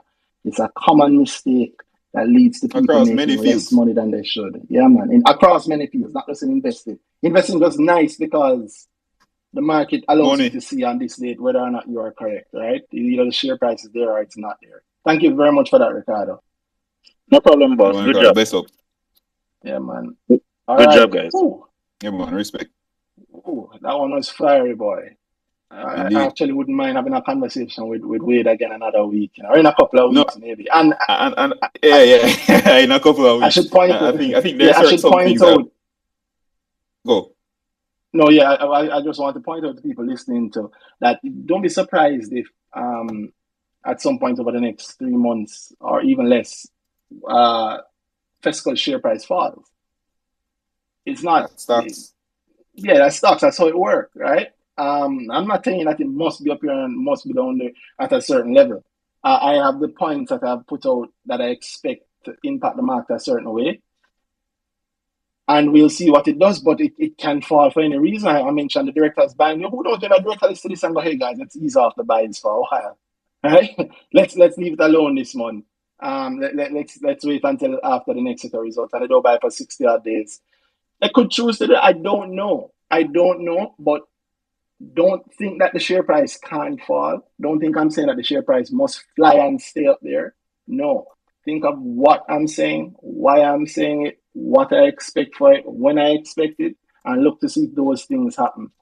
And yeah, the share price could very well fall. In fact, even if my plan works, I do expect at some point, I wouldn't be surprised if the share price then falls at the start of April or coming to the end of March, right?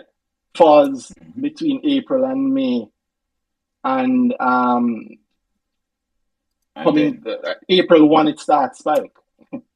Yeah, and if the results come out May 30th or April 1, and there is a rights issue, suppose they say that there is a rights issue, then May 31st, I would be surprised if people rush to the shares and it start to fly again. It could drop from 792 where it is now back down to what, 5? 4, 5? But remember, those of you who've been listening for a while, we're talking about this from 1 and 2. So 5 is over 100%. Over 100% gain. Yes, it might be great because of I think there's a heavy amount of impact from the directors buying in this, but don't knock the method. The method has been working for too long for it to be wrong.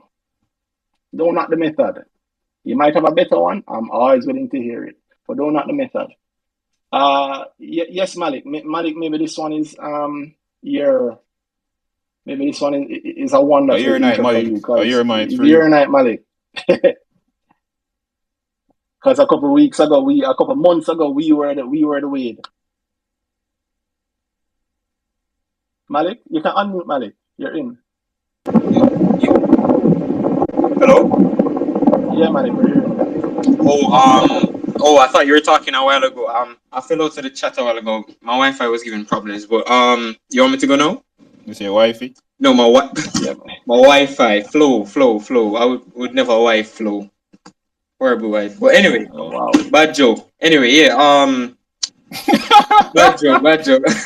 But pertaining to like the debate that was going on a while ago, I think it's really up to perspective. Like the other guy said, and I tweeted about it as well. I mean, that's the traditional fundamental perspective that has been being used for decades, and versus Randy's own kind of proprietary or different take on analyzing. You want to hear something? You guys were right. You want to hear something funny? You want something funny? It's not new, right? It's not new. What you're doing is not books new. that have inspired me the most. Yeah, the books that have inspired me the most. Confusions is Confusions. That's what, a 300-year-old book? Yeah, there's a practical investing book from, I think, 1913 or 1914. Practical investing works. I call it that because I never have another name for it. But it works. It's not new. But also, look on that too. Like, there's an idea, the fundamentals of old. That's assuming, for one, that everybody was following the same type of fundamentals that we are using now. We call them fundamentals, but if you check how often those things have changed over the year, it's not really. There was no, at the beginning of time, God gave us the tablets of investing, and PE and PB were written on it. You know what goes so? And there are a lot of deviators, one, and fundamentals, again, it's only a method. There are so much, it's just a one broad term. This man say, oh, DCF is how he gets his fundament, is where he does his fundamental analysis. And a man said, nope, I do forward PE, and this is how it works out, and my calculation is this. Two different people have this run a DCF on a company, and they get different numbers. And both of them go to the boss. Both of them right, both of them say them wrong. So the idea that, boy, there was this wide saturation, the market was using fundamentals and everybody was all happily walking together, hands held. There's a reason people were making losses. There's a reason making money on the market is a big deal. In the past, it was not thing there. And maybe at a point, based on where the market was, the fundamentals were the closest thing to practical investing because people were following them to a certain light. Maybe at some point, I don't believe that was heavily the case, or it was, but not necessarily in the influence or the strongest influence in whatever direction. I do think I know at the end of the day, people have different ideas and people make different decisions on the market, and they lead to a consensus of price going up, price going down. That's just it. Yeah, it's just. And if you are in the market, you have to look at the market. You can't be in the market and then say, cool, I don't care what the market is doing, because your whole game is that the market will value your company. And I said that, so I'm not really believe the market value whatever. But the market will value the company higher than where you're buying it now. So the idea that the market you run a calculation, NYC run a calculation and say, yeah man, the PE this, send it up. Like, no. People make a decision to buy higher or lower. And that's what influence that's what set the price. If I believe that people are using fundamentals heavy enough, or the influence of that calculation that is run, if I know the calculation that say Barita's calculation for PE is where everybody or where most people most people trade at. So I know that cool. So I run my forward PE and I know Barita's exact calculation method. I predict the profits. And I say, cool, what Barita, I'm going to take Barita's method because that's where the market is, right? I know what people are buying because it's Barita's method. So I use Barita's method, make the money there. So I'm not ignoring the market. You're using those fundamentals because you expect the market to respond in line with those fundamentals. So you can't disaggregate people from it, because if you're doing that and you're saying, cool, my PE of 20 is fine, but suppose the market did not care about a PE of 20. Suppose the regular PEs were much lower. 8 to 12. 8 on the main, 12 on the junior. Suppose that was the case and you were talking about a PE, I think that then you find that they have a problem. You can't, the idea that we said it. Junior market average is around 20. There's a reason 20 is his ideal, because the average people's consensus based on their trading is around 20. Which is also the reason so that is why his norm, his mean line. PE across the board. I think a popular stock like in America that we could like maybe compare to that a lot of people are also saying kind of the same thing about is Tesla. Tesla, based on PE and many other factors, are like it's overvalued, but it has multiple reasons as to why it's so high, or quote unquote overvalued. And also, it's one reason, you know. And overvalued is the literal meaning of overvalued. Again, valuation is subjective. So I believe that based on where I'm okay with my PE, Tesla being too much higher than that number, then it's overvalued because I am buying companies only below 20. If Tesla the 108, I am not buying it. If that's my method, the idea of overvalued the people who are buying Tesla and at those high PEs, it is not overvalued to them, and many of them have made money at those high PEs. So overvalued is again subjective because valuation is subjective. Exactly. Exactly. And valuation does not set prices. I think that's just it does not. Yes. The uncomfortable truth. The valuation is Randy have a 15 PE, so I'm buy at 15 because he's cool with that. My PE is 15, but I'm going to 12, so I'm not going to buy it. But enough people are doing what enough people are buying at 15, 20, 22, enough for Randy's prices and whatever to be considered when that go up. So when they went up, Randy good. So exactly. People don't set prices. The people set prices, not the valuation, get up on the PE calculator and immediately run it in there. In fact, you very often look at why we have the different PE and you realize I'm flinging this other calculation there on it, or that's why I'm work or whatever, because he use weighted average to calculate in 12 months. It's a very different thing. So yeah. And we know, listen, there's no real question to it. We know that is people acting that set share price on information, because that's why there are rules around blackout dates. Blackouts, exactly. That's why the reason. The trading. Insiders in the company know more than you. So they know, if we know that there's going to be a stock split next month, and we know how the market usually reacts to stock splits, and it has not been publicized yet, the PE don't matter. I would buy it up because I know the stock split is coming. And then the law says that, you cannot do that if you have that sort of inside information and you're in the company and it has not been shared to the public yet. That's literally why. Otherwise, the law would say it's illegal to buy stock. There's always going to be an There's always going to be asymmetric. Yep. There's always going to be me. I know a different set of information than you. One, I just read more than you, and that alone puts on a different level. Somebody that's not checking any news, if they check Twitter for their stock picks, then they're going to be guided whatever Twitter people read, and there's a lot of noise, there's a lot of different opinions, and you don't know that what that guy was reading, you don't have the information right. A lot of things in the line there. Yeah. You think about it, if you listen to what was said, you realize that it's just that we include more factors than Wade does. We include his factors plus more. That's all. Yeah, he's working with a limited data set. Yes. So his data set is enough for him. That's fine. We will take that data set and we say, there's other thing we consider and it affects our decisions. And so your boxes for decision making is different from his. Simple. The market is always right in the end. All right. Talk to me though, Sir Malik. You actually had something else you joined us for. I don't think that's how you joined us. I had something else, but I'm gonna get to that now. So speaking of split, I'm actually interested in the whole massive split situation. So I was just gonna come on and talk about that, and also say that Fesco is nice, but I mean, you guys already talked about that, so I don't think anybody else wants to hear more about that. But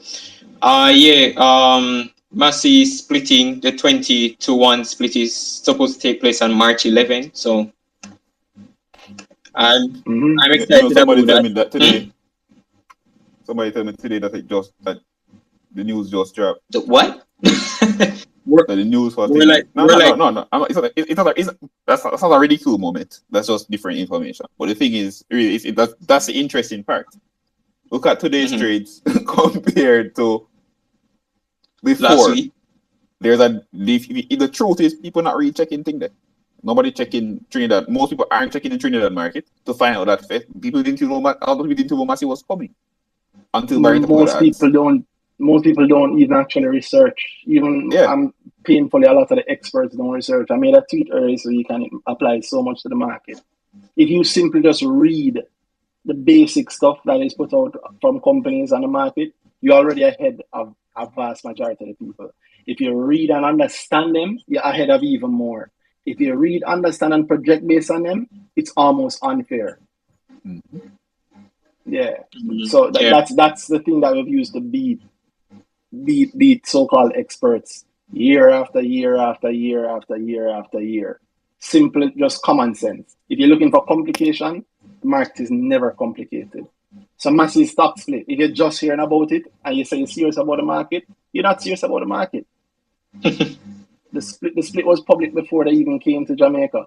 Yeah, didn't they announce that from about January or not even announced, even before that? See, so that is, so I would put you as the research curve, but then we're ahead of you because it was spoken of from long before, right? It was proposed from before they even voted on it. They voted on it. It had a 70% approval from the shareholders, I think. Randy, remember how long we didn't have an actual date? And then remember the point where we had a date that wasn't the actual date? Yes. And then yeah, there was a good while. And exactly. Yeah. So, yeah. It wasn't. So, if you're talking about January as an announcement, you missed a lot of that whole story. yeah. Yeah. You have to pay keen attention to the things that you actually invested in. And like Danhai said, look at the trades today. 117 trades today, March 4th, versus 62 the day before, 29 the day before that, 50 the day before that, 45 the day before that, 64 the day before that. People just seem to be hearing about it, are just getting real at it. I know we're 1 week out from it, right? So next week, Friday, when we're talking next week, Brick Talk, it should be split date, and I think it should be trading post-split a little before that, but that's also nothing that puts ahead of the market. Simply knowing the market's rules and how the split works. It's a very different thing. Somebody asked me a question around that today, and I'm like, to explain this would be require more than you think. In all these changes and the thing you want me to outline. So I was gave it as simple as I could, but yeah, man, that split is it's there. It actually came onto the market like at 2,500, but I decided to wait because I knew the split was coming at the start of March. So I said, all right, wait, let's see if what happened with GHL is going to happen here, and the same thing that kind of happened with GHL kind of happened here, where it dropped in price. So I got it for imagine that a very good, relatively good price right now. So nice. By the way, I'm not giving out any advice to anybody. You guys, please go and do your own research. Pardon me? We know, don't worry. We know. No, not you guys, everybody else. No, you saying what you did is not advice. It's you saying what you did. In fact, people may be unable to do it anymore. So, you know. Also, you don't know that what you're doing is going to yield any great benefits, right? The split now at 1950. That don't mean that the share price is going to do anything post-split, right? Not necessarily. Yeah. Yeah, Randy, you can think there. You can GHL. Compare it to GHL properly. GHL, the movement for GHL. Remember, it was up until the offer for sale came out, right? And then the price dropped. That was it. Mm-hmm. Yeah. But once it hit the market, it straight down. No mind. When did the offer for sale announce? I honestly don't remember. I think let's check. I think it spiked because there was only one person selling at that point, and people were trying to get because they were crazy about it. Then it calmed down, and then ever since it's just been on just a slide going straight down. But I think it's a very small amount of trades. Exactly. I stopped saying somewhere in the middle there. Yeah. It's. I'll try to find it. Yeah, you want to be very clear on what's happening and why.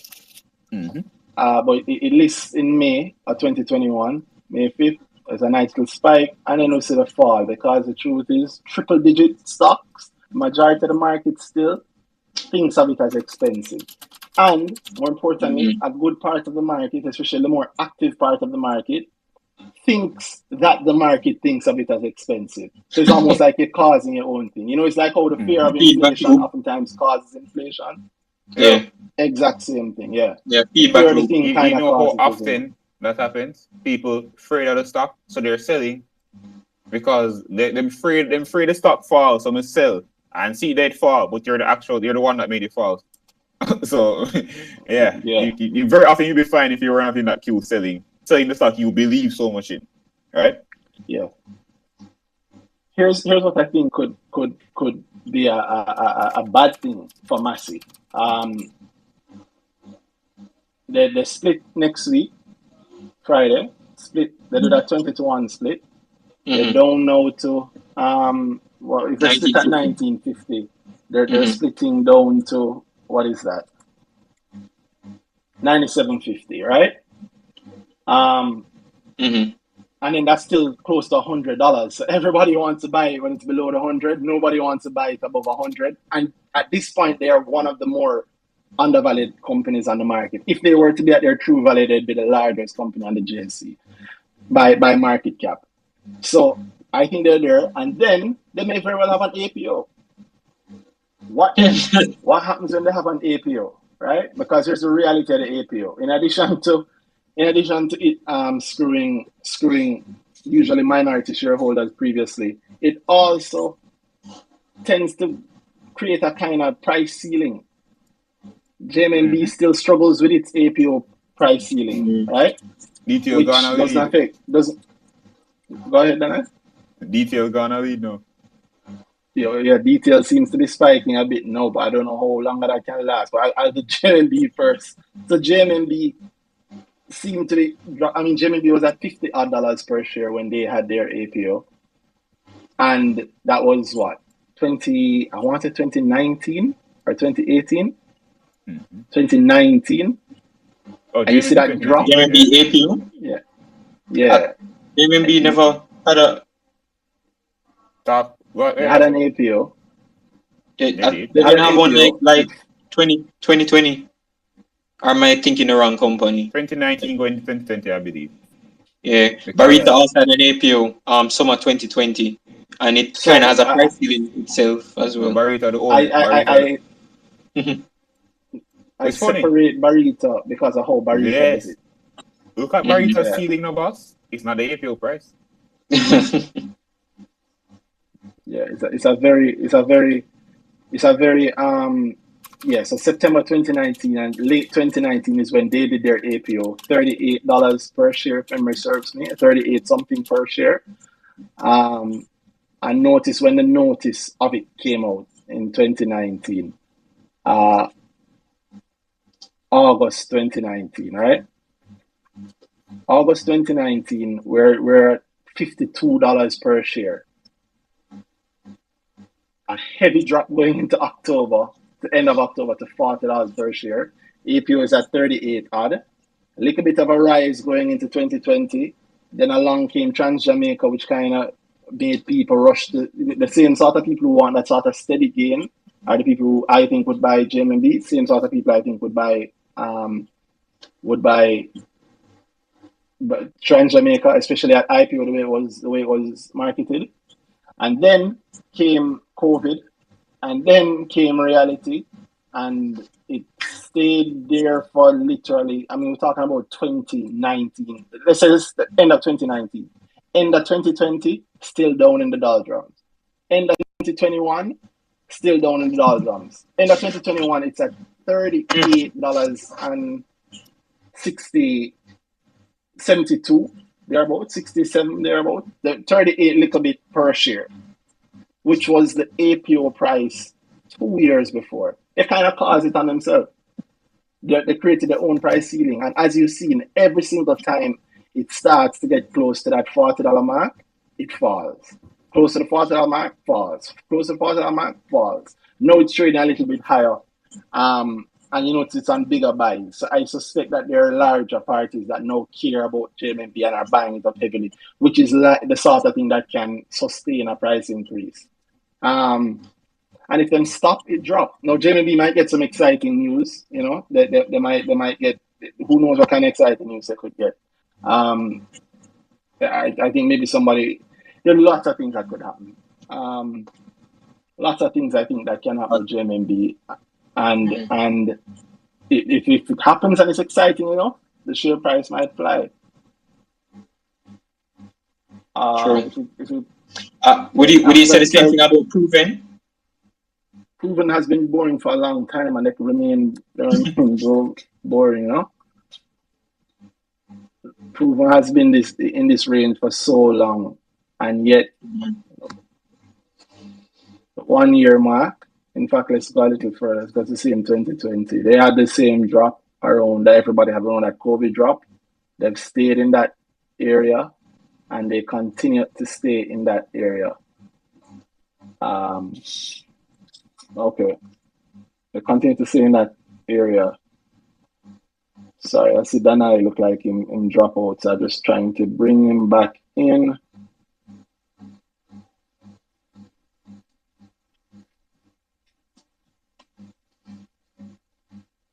If anything, you can probably you can make me co-host or whatever. I'm joking still. Oh, sorry, Danhai will be back. I think he is or should be back by now. No man, I run in a joke. I run in a joke. Okay. So.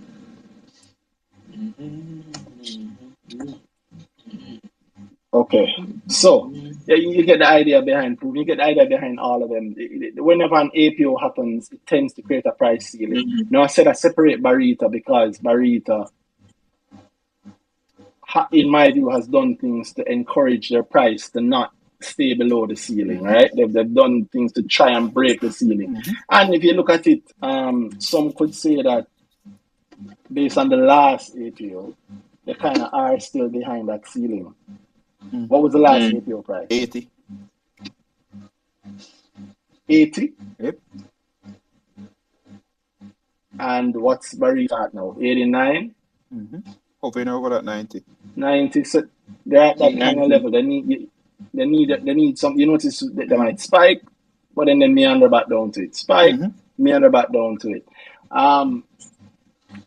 That's just a simple reality of the market and APOs. So I said all of that to say, bring it back to Guardian. If Massey were to do an APO, which I suspect they very well high prices.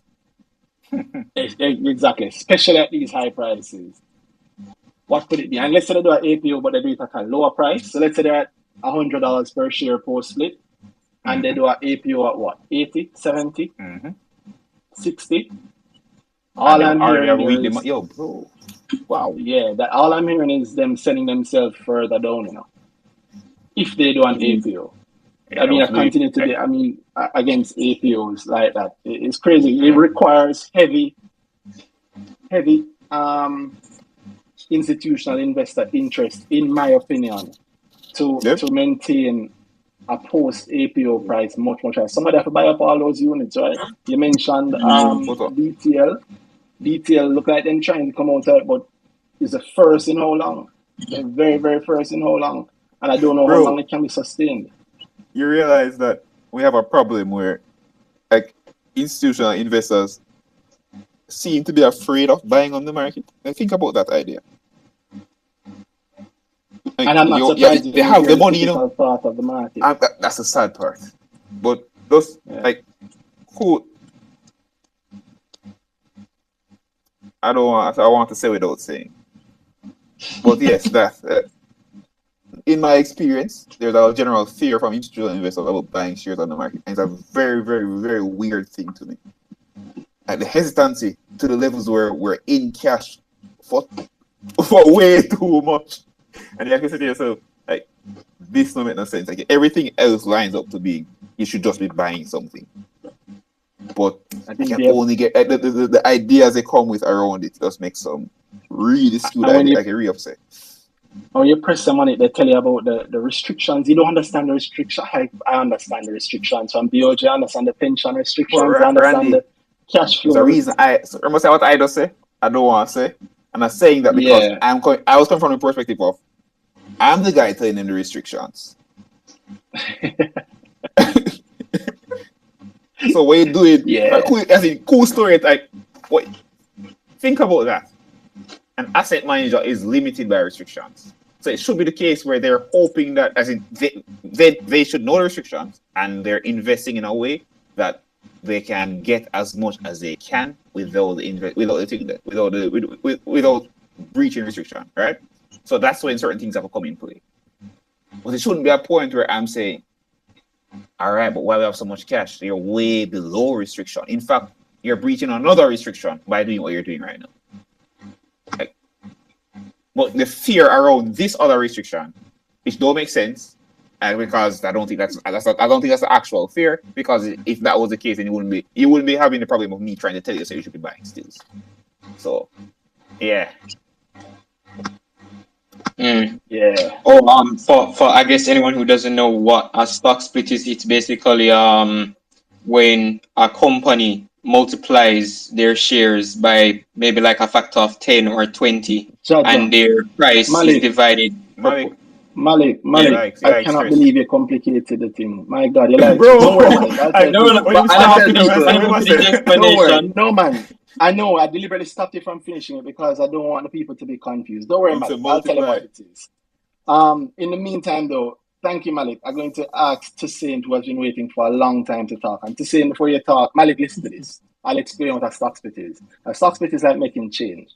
You have $100, and I take your $100 and I give you $250. You still have $100, but now you have two bills. You have two actual notes, right?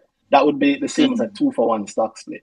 So, Massey is about to do a 20-for-1 stock split. So it's like them have $100, and instead of $100, they're giving you, they take $100 and give you $25. That's all it is. A stock split is just like making change. It doesn't change the value of the company. It just changes the amount of units that you have. That's what a stock split is. I don't want to confuse the people, Malik. So if I did say equally proportional, you would have still. The last people already. You lost people from already. Multiply the stock. I'm not gonna ask me Monday no. I'm not gonna send it to you. I'm gonna send it to you, Malik, for explain when you multiply them stock. Because I can't do it. Let's not do that. Well, thank you very much, Malik. Toussaint Stewart, how are you doing?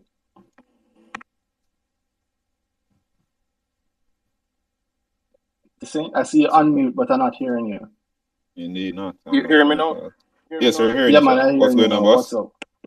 Evening, one and all. Evening, boss. First, let me just pick up both of you, Danhai and Randy, doing a very good job. I know you probably every day, if not every week, on Brick Talk, right? So let me just get into a couple of things. Now, in terms of the discussions that were being had between Randy and Wade, the funny thing is, what I believe in terms of the stock market, which is in line with what Randy has been touting, you can't necessarily stick to one strategy. There are multiple strategies that are out there. And it's funny that some strategies apply to some stocks and it may not apply to another stock. And a strategy probably just won't apply at a particular time. Right? You guys can just correct me if I'm wrong based on my notion. Being a very young investor, I started in 2018. Right? Portfolio very small, but I think that I'm making some sense of gains. I've lost quite a lot, and I think it would have been cheaper going to the grower class rather than paying out. I agree. But I think I've still learned, even though I've lost a lot. I agree, and I'll just pause it there since you mentioned the grower class to show if anybody wants to learn how to grow, you want to go to the if you're on the YouTube or you're watching us on the Twitter video, it's evermickle.com/grow. I teach both an understanding of the market from a base level, plus also an understanding of how to know what to pick and how to analyze something to see if it is the right thing for you. You want to go to evermickle.com/grow. That is where I do my teaching. I think it is worth it. It has been working, and I agree with Toussaint. Toussaint, how I say your name? Toussaint or Toussaint? Toussaint. I agree with Toussaint in that instead of making losses, it would have been cheaper to go to grow. A lot of people try to save the 85 US and end up lose a couple thousands well. But the door is always open. The next grow is March 22nd and 23rd, and one after that is March 26th. All right, Toussaint. The point though, what he started with, I would say, what he started with, I agree to a point. The point I agree with is, yes, strategies should change, they should evolve, they should get bigger, they should encompass more things, or just at least find the lanes where they work in best, and then you apply as needed. The other part, though, I wouldn't look at it like that alone. I would say have a big enough strategy. Have a strategy that is broad, and then you narrow it down for the circumstances. So you can have your strategy. If you're doing a certain method of looking at a company, it can always start at a certain place. and then other things can factor into it based on the actual stock you're looking at. Because the truth is, if me and Randy were to do a very unflexible strategy every single time for every single stock, I'm sure we get things wrong more often. Because then think about that. Like, out of our discussions, in fact, out of public discussions, have a lot of nuance in exactly the stock we're looking at for very specific reasons. Otherwise, you're not hearing us saying things like, "Oh, we say tourism, but we don't mean every tourism," that kind of thing. Because it starts at a place, and okay, the specific scenario is whatever. You have to go into specifics if you're going to look for specific returns. But would you agree that a stock operation, or better yet, how a stock performs sometimes is directly related to the investors that are actually playing in that stock? What do you mean? What do you mean playing in that stock? All right, so and by playing I mean investing. Oh, trading. but yes, definitely. There's no way around it. The price of the stock is set by, hey, these people are buying at this price, and the average is whatever, and then that's a value we assign to the stock, the closing price. So yeah, the investors, people buying and selling the stock, that's where the price of the stock come from. Nowhere else. Yeah, which also brings the point of the performance of a company is not always directly related to the stock price. Definitely. Something was well. What was said earlier in the conversation with Randy, it wasn't Randy who said it, right? But looking at the fair price of a company and then using that to say the stock price using FESCO has gone up to $7.92, speaking to the fact that, boy, if you look at it, really, it probably shouldn't be that high.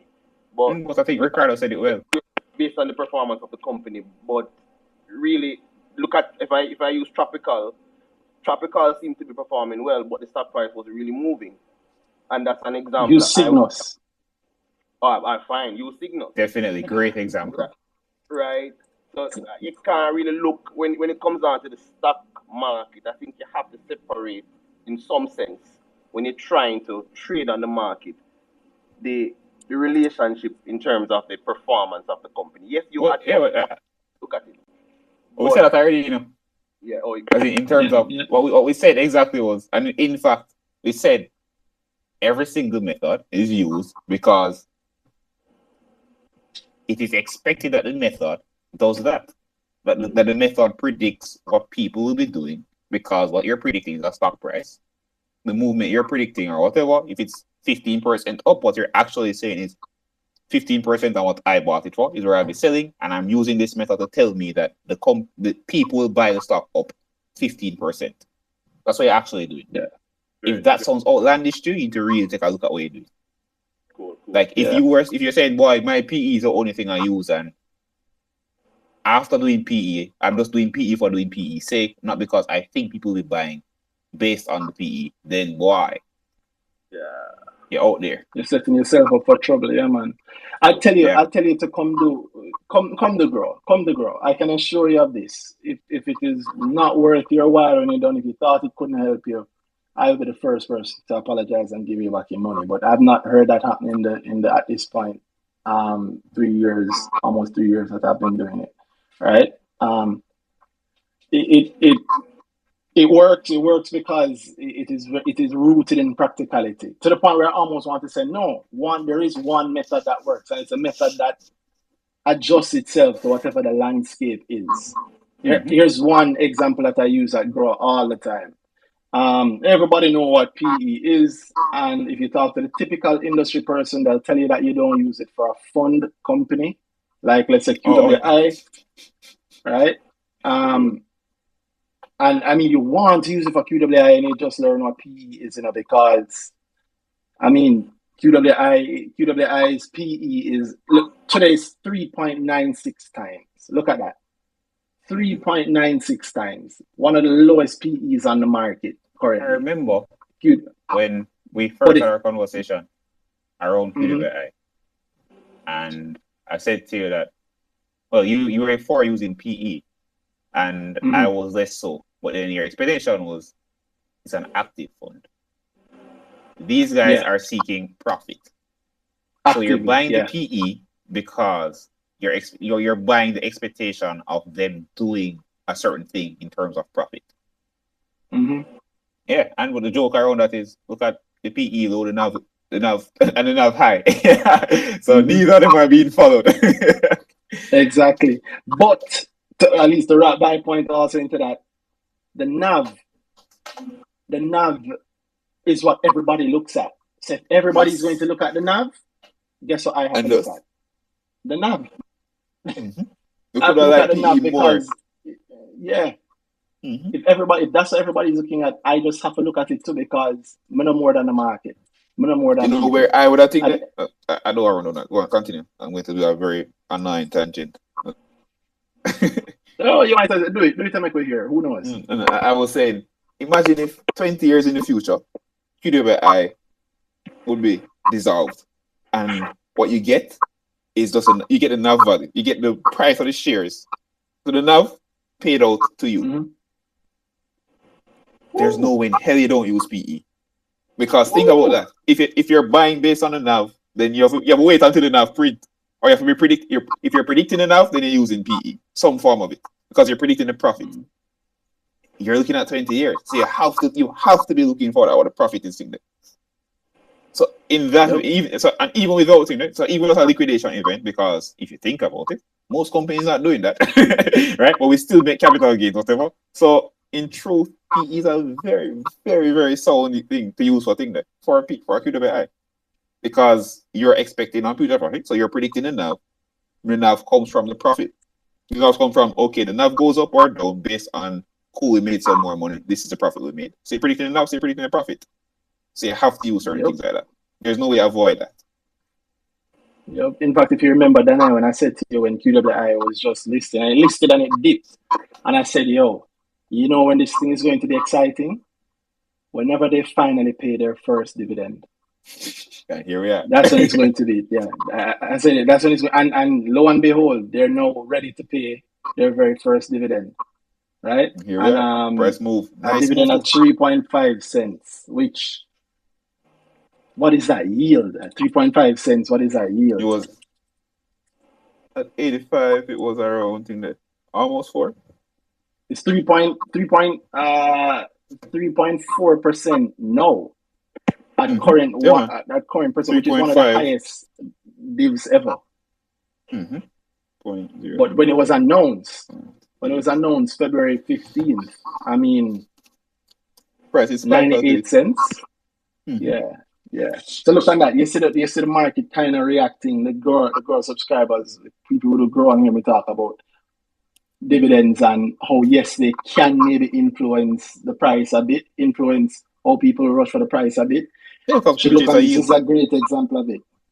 And yeah, imagine the yield though if you bought it all when it was at 70 odd cents just a few months ago. Yeah, the middle of September you could buy it. Exactly. Yeah. Jesus. No, so 5%. Imagine if in the middle of sorry to cut you down, but so imagine if in the middle of September, I am predicting that at some point there is going to be a dividend from them, likely before Janty does their spin-off, because they probably want to encash themselves, the heavier shareholders, to be able to buy into the spin-off. If I predict that in September, just based on the fundamentals I have of the company and my expectation of Janty, the group that they're in, would I be wrong now? Because I would have bought it at 79 cents at the end of September. I bought that 79 cents at the end of September, and I would now be looking at 103. So 103 coming from 79 cents at the end of September, I'll be looking at 30% gain. And on my 79 cents, that dividend of $3.50, I think it is. $3.50, 3.5 cents, not $3.50, sorry. 3.5 cents. The yield on that now, coming up from 79 cents, is phenomenal. Also considering that there is no tax on this based on whatever the way they've explained it, there's no tax on it. So you're looking at a dividend yield for yourself of 4.5%, 4.4%, plus the 30% cap gains. Would I be wrong if I predicted that in September? Was I wrong when I predicted it, 2 years ago? This is the reality of the market, and this is how some of us make money, and I'll continue to defend it and preach it until the date stops working. But that day won't be tomorrow. It's not this week. It's not next week, and it's probably not going to be this year. But to San, what else did you have in mind? Because that's a good point that you've raised. But like Danhai says, Ricky, what's the next point you had in mind? All right, so two last things. I'm gonna start with tropical first. So I was in tropical, right? I was in tropical from about September, heavily in it. Now, I found that the company is actually doing good. However, for some reason, stock price wasn't moving. Now, when they published the end of year financials, that's when the traction actually started, moving up from about $1.30 all the way up to $2, which is what I expected. I expected it to actually slow at $2. Never expected to shoot up $2 in space of 2 to 4 days though. No, I came out. I came all the way out, right? But the reason I was actually in it, and you can just guide me here, Randy and Danhai, the reason I was in it, separate and apart from the fact that they're doing good and the stock price not moving, I stayed in because when I was looking at their financials, I realized that where the cash flow is concerned, I think they had in the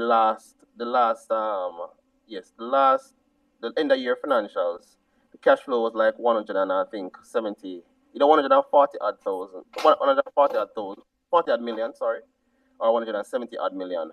However, they had a line item for inventory, right, as a spend of 300 and odd million. Sorry, just so I can have everybody follow along. You're saying that in their previous year cash flow or the first quarter cash flow? The end of year cash flow. December. December at the end of December 31st. December 2021.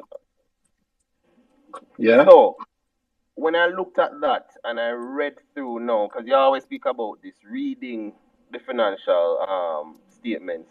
When I read through the verbiage and not the numbers, they actually stated that in 2020 they had a pipeline issue where they didn't have enough inventory. So they made actually a conscious decision to tie up $300 odd million in inventory. So when I saw that, I was like, when that inventory is converted now into returns, that's going to be a lot. And if I should really look at it, if they didn't spend that much money on inventory and they held back some, their cash flow would have been a lot higher than the 170 odd million. However, I came out, and I think the reason for that would be, well, I even think the stock price started to go right back down. And I think it would have been probably because of the IPO, JFP. But now it's moving back up. What I'd like to know is, what do you think? Do you think that my assumption is correct that the reason it fell was because persons may have been getting their gains, right? Because I'd have gotten about 40%, right? Gains. It would have fallen because of the IPO. Persons take the gains. It slowed. I think it slowed up at the $2 because of the JFP IPO, and persons wanted to capitalize on that after seeing what transpired with Spur 3, assuming that the same thing will transpire with JFP. Okay. My intention is to go back into it because I do believe in the stock, right? All right. Well, let me start off by that. Repeat that? Yeah, we can't tell you to buy or sell. Then I can, but you have to pay the man some money. I'm asking you. And hold on. No. I'm not asking what to do. I just want your opinion. Come on. I understand what you're saying. So we'll talk about it. What I'm saying, Randy, is what I'm asking is this, right? as it relates to what transpired in terms of the stock price falling, could it be could the JFP IPO be a contributing factor to the reason? When the JP IPO drop? Well, even before that, what's the fall that you're talking about? That's what I'm trying to get. When did it? You say I bought it and it fell. When did it fall? No, so I bought it last year at $1. It went up. He sold and it fell. And I sold when it was between $1.90 and $2. Right? It fell. Okay. When it touched $2, it fell all the way down to I think $1.51. It went.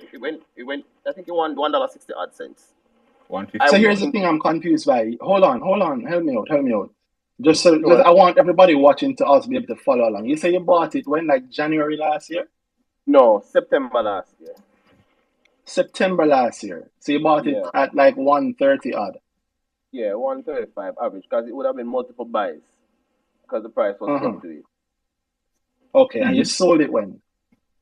I sold it the week before, or the week before the JP IPO came out. Because I realized when was that? That JP IPO came out, I think it was the 21st. February 14th. So it would have been the week before that. Prospectus February 14th. So the prospectus dropped February 14th. Yes. But it was open on the 21st. Officially open on the 21st. So you came out of it when? February 15th? I came out of it the week of the 14th. The 16th? So you said for let's say 180? And I think you can average it out at 185 because it would have been multiple sell. I got some. By the way, if you want to know exactly how much it is, if you want to know exactly how much you sell, you should use mymoneyja.com. We have a wonderful portfolio feature, so you don't have to guess. You can know exactly how much you've made. Sure. I have an Excel sheet that I use sometimes. All right, cool. But the Excel sheet not helping you because you don't have the average price here. We also keep track of all the dividends. I should shout out MyMoneyJA here. It's a wonderful little feature that we just dropped. So if you want to keep track of how many dividends you should have gotten or have gotten in the time that you've had your portfolio, it's right there. It tells you all the dividends paid out so far for the time being, whatever the time period is that you've had your portfolio. We tell you all of that. So it's a good little thing. So excuse me, I'll throw the ad in there. But going back to your point there just now, Toussaint, you said you sold it the week of the JFP IPO. Yes. So you bought it September. Yeah. I mean, it's not listed yet. So you sold it that week. And you're saying that it fell as a result of that is what you think? Yes. Okay. But I mean, look at the fall. The spike is 197 on February 14th, which is literally the day after, the first trading day after the results came out, right? And those would have been the first quarter results. Have you looked at those? Yeah, man, I did. And those are stellar in terms of the profit made, correct? Mm-hmm. Yes. Yeah, so that's if you're looking at it as a turnaround or the first time that you've seen some impact, this would be the first quarter where they're actually now showing a rise in revenues and a significant rise in profit, right? Yes. So there's not necessarily a surprise that the day after that there's a spike in the share price. Especially looking at there was no spike before. So you can tell that, as you said before, nobody was really pushing. It's a good company doing cared. well. But that's exactly it. Think about it this way. Good company doing well, that's nothing new. So why would the stock price be new? Right? Something new come out. Expectations seem to have not been there at all. So the price fly. Because boy, this look really good to me buy into it. I remember that. And understand that the expectation is obvious. Here's another anecdotal point I'll add to it. Again, from MyMoneyJA. Regular trades for the months before, 4 trades, 10 trades, 6 trades for the entire day. On the day that the results came out, on the 11th, 94 trades and 4.5 million units traded. That's a large amount compared to previously. The next day, the 14th, Valentine's Day, 3.7 million units, 103 trades. The 15th, 91 trades, 2.odd million units. So there's obvious sustained interest, both from obviously either people with large enough money or the retail market, or both, and the retail market buying, because there's a lot more actual trades. But like you said, JFP came out right after, and so we see a drop, and the drop wasn't sustained. The thing is, you're asking if you're... Go ahead, Danhai. On the lowest dip. Look on that the lowest dip, but that 13 million, the largest volume. Yep. Also happened on that day. So it's obvious that there's a big chunk. I mean, 13 million is what? Is that 1% of the company's share capital? Possibly. Or 0.1? 10% of 1% of 1.3 billion. Outside 1.3 mil shares. So 13 mil is wait, less than a percent. Wait, yeah, something close to that. 1.1. A tenth of a percent. Mm-hmm. But still a major amount, I think. Yeah. And definitely skewing that movement. The one thing there, February 17th. Yeah. Yeah, 13 million units. Not many people have that many shares able to trade, right? Yep. Yeah, so it's either NCB cap markets, the founders through diverse conscious capital, which I guess. Yeah, yes, definitely. Yes. Because if you look at it, in there, like coupled trades within the day were millions, 1.1 million, 1.2, I say 2 mil flat, 1.5 mil flat, 5 mil trades happened that day. February 17th. Yeah, so Wednesday, February 17th. Yeah, 2 mil trade, 1.2 mil trade, 5 mil trade. This 5 mil trade might actually be duplicated. Duplicated. 1 mil trade. That would work. Yeah. But regardless, so there's institutional interest, and I'm calling institutional here large shareholders also. And there's obviously some retail interest because the number of trades have flown heavily from the time that from the 2 days after the thing. But this is such a small time period. I'm not sure what assumptions we can draw from it. And it going back up, you say you jumped out here. And you jumped out. What I did no, go ahead, Danhai. I said, think about that day. If those big trades didn't happen, it would be a very different line. It would be a sort of harsh dip. It would just be a little scoop on it straight back up if those big trades were happening on that day. Yeah. Yeah, those big trades happen at volumes that really define the price low. Yeah. So the retail trades are higher. Mm-hmm. So this the fair thing, and the retail trades higher might well be because those big trades happen. Those big trades happen pretty early.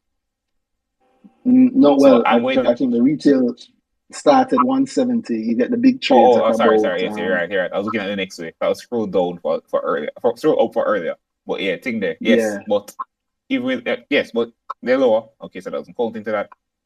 But still, without those trades, the day would have ended pretty different. You wouldn't see that big drop.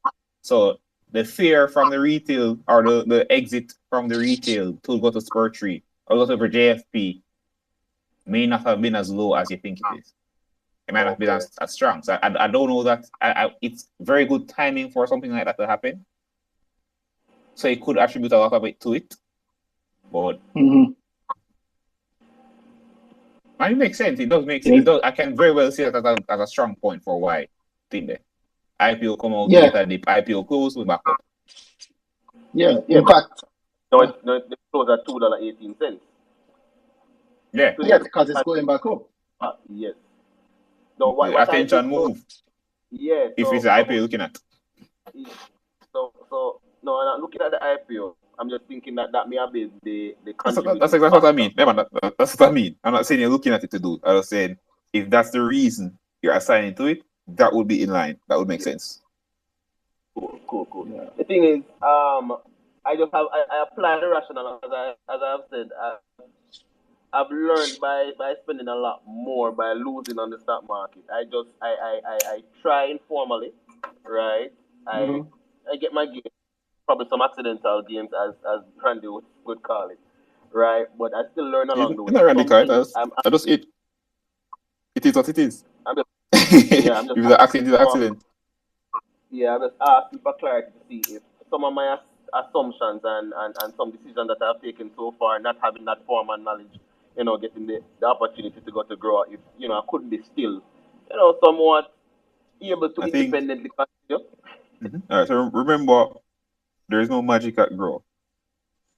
We don't know. I didn't sell any tropical shares on that day.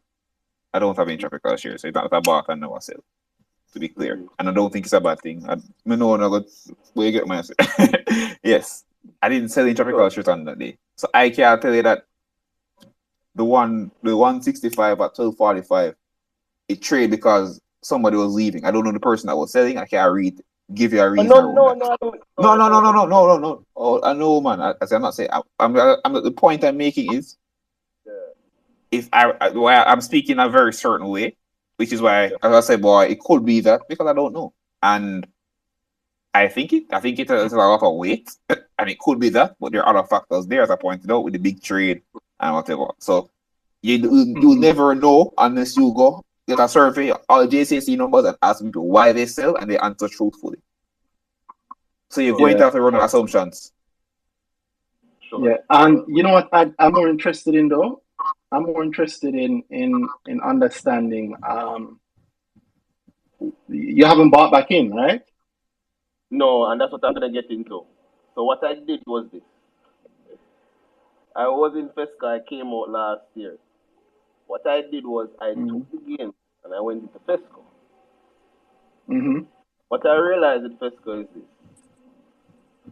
When Fesco is moving, it may, and I'm trying to see if there's some trend, and this again is our assumption.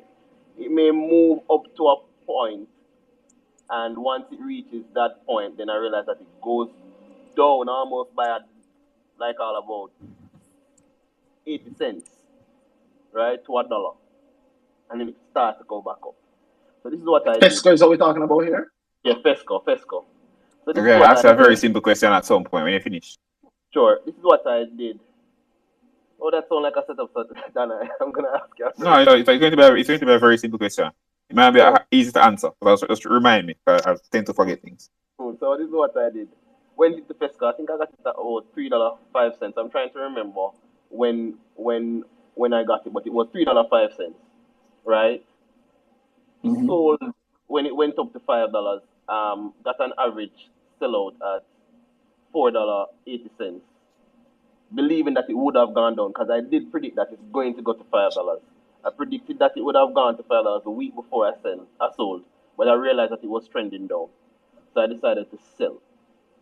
When I sold out everything, I waited, again assuming based on what I've seen that it will go down. It went down to $4.20, and I just thought it was a good point to go in, and I went in, and from that it has not gone back down. So what I'm trying to do at the same time in having an exit in terms of what percentage I am willing to exit at, I'm trying to also be able to know or understand that a stock will go up when it goes up by or get a spike, it's gonna go back down. So I'm trying to capitalize on getting the gains based on the spike. Don't must go back down. Repeat that? The simple question I was going to ask was why? Why is this thing happening? And that's just I think that people are just selling out because they get a particular amount of percentage gain, right? So once the spike happens, after a while, people start to sell up to get their gains. It's gonna you go put down. your money behind that. So the predictable movement though. Why that predictable 80 whatever that range you're going in? Why what? Why the range? Why the range? That's that the movement. You say you got 80 at $1, and it dip into whatever and by a certain amount. Do you know why that's happening? Why that specific thing is happening? I am just my assumption is that once it reaches a particular spike and high in terms of price, persons tend to sell out and then it falls. Now, in terms of me saying it falls by about X amount of cents, right? I can't tell you what guides that. It's really just an assumption based on observation. Okay, but then you can assume you can put a number around your assumption. Just we can't be that lazy with our assumption. If you go that deep, why you start before you put a number to it? Yeah, I think you should actually. So you have to have a proper basis of that. If it's repeatable, because if you're going to try this on the basis that it's repeatable, then you need to understand why it's repeatable. You don't need to do anything. The truth is, if I were doing it, I would need to understand why this is repeatable before I make any action around that, because I don't want to be the one that do it and it's the last time it ever happened. Because I had no reason why this thing. I'm not saying you should do that. I'm saying that's a risk I am not willing to take. You know your risk profile, you sort that out, and your reasons might just be right. Just test them. Understood. Yeah, man. If you're actually doing the thing, do the thing seriously. That's what I'd say. I like what you mentioned, and you see, even come, you get even more insight. Come the next grow, it'd be very interesting to hear you. See what you gain from it, and how you use that the model and the method taught there, and apply it to your own portfolio, especially because you're already along the road of investing, as you have been. Sure. All right, thank you very much. No problem, Toussaint. Saint, I think I screwed up your name, and I hope I'm not. Sorry about that. All right. We've had a hell of an exciting night, Danhai. Some of the other points, yeah. David retweeted something. What's that? I think a dangerous precedent is being set tonight, especially for new investors. This discussion can mislead a young investor into believing that fundamentals don't matter and just invest based on general market movement. But I'm just the account of that important. But my question is that the angle you took, that we're against fundamentals? I mean, David knows us. I don't know. David knows better. Who has said any such thing at all? Against? Who has said anything at all against fundamentals or general market movement? Well, David hasn't done grow, but Malik has done grow. So Malik, who's David's brethren, knows better, and he knows one thing I preach is that the share price don't move by itself. It's not automatic. It's not magic. Neither have we said that tonight. I'm not sure if David is.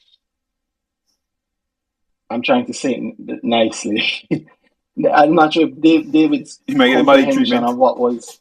Yeah, I'm not sure if his comprehension of what was said is up to scratch. But what I'll say is, if you are a beginner investor, let's try and learn, right? Nobody's saying fundamentals don't matter. Fundamentals definitely matter. You hear me say, if you're talking about the Wade point, you hear we say that we take his point and we also add to it. We're not throwing it out. Nobody's throwing it out. In fact, I'm not sure what defending the PE. No, David didn't say this, but he retweeted it. So my thought is he's aligned with that. Oh, that's what we're saying. I said David because I know David. I don't know the person that's tweeting it. Okay. I don't want the person to get my treatment, and I don't think David will get my treatment. So I said thing, and I can actually have a conversation with David about the thing. So. Okay, well, I'll address the audience, which is that don't think that there is any magic in there. Nobody's saying magic. You hear, I do not believe in that, and I don't believe in that. You don't do these things, you don't predict these things, and you don't predict them repeatedly of magic and expectation of crowd and whatever. That is madness. You lose a lot of money doing that. You need to have anybody that knows us.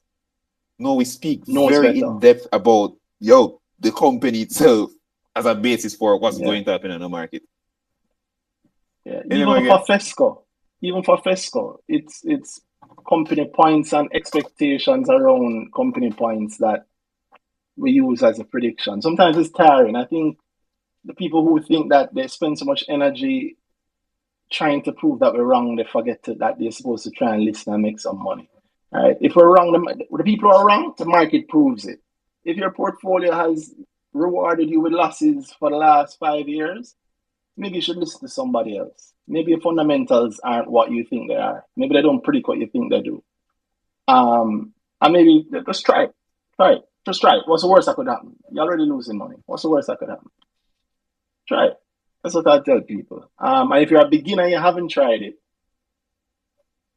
read, do the research, come to a class, teach a grow class. If you don't want to do it, pay Danhai and he will do the work on your behalf and tell you what to do. Right? If you come and do the grow class, you also get a discount to Danhai session when it flies. Then I see somebody asking for one of your sessions and they're willing to pay anybody to get their slot, right? Because you booked out for the month, so they're willing to pay somebody to take their slot. Yo, I'll add to that. If you're smart, sell the slot. Sell the slot for the cost of grow. Sell the slot for the cost of grow, because then you'll get the money back for the slot, plus you'll get grow, and at grow you get a discount to go to Danhai. So you get to rebook when Danhai open back up, and you get to rebook at a discounted price.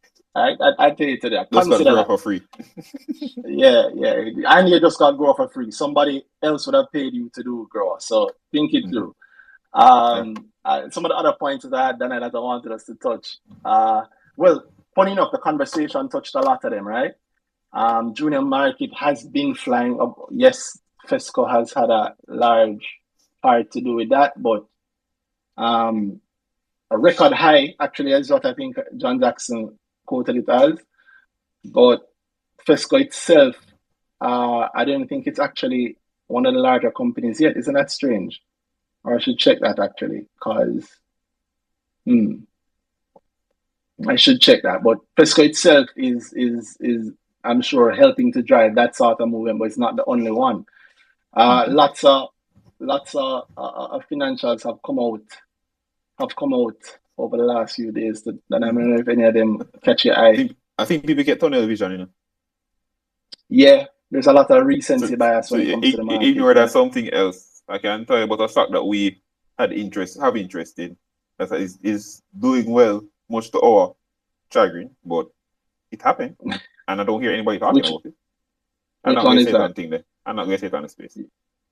Okay. I'll type it in the chat. All right. And of course, there is. I had initially planned to call it Vladimir's Fesco, but somebody else came with the war. There's ECL, which dropped their results this week. And ECL's results have been, it's a bit of a dip, right? They're gonna be great in time, but they're not great yet. They still have that bit of work paying for. And I think this is a damn good thing. Meaning, not necessarily. Meaning it's an opportunity. Of course, ECL, an opportunity. Yeah. Think about ECL being up at $8 when, quote unquote, the PE justifies $8 before the time. So we don't have an actual thing there. We don't have any opportunity then, because if I'm buying an $8 stock for a stock I believe should be valued at $8, you're not getting the money you want there, so right. So it's just an opportunity. Possibly you can buy it lower. Yeah. Well, not possibly. The share price has been falling. The share price has fallen. So yeah. Yeah, but there's still a ways for it to go. Now look on the Q 489. Also, it can dip below $5.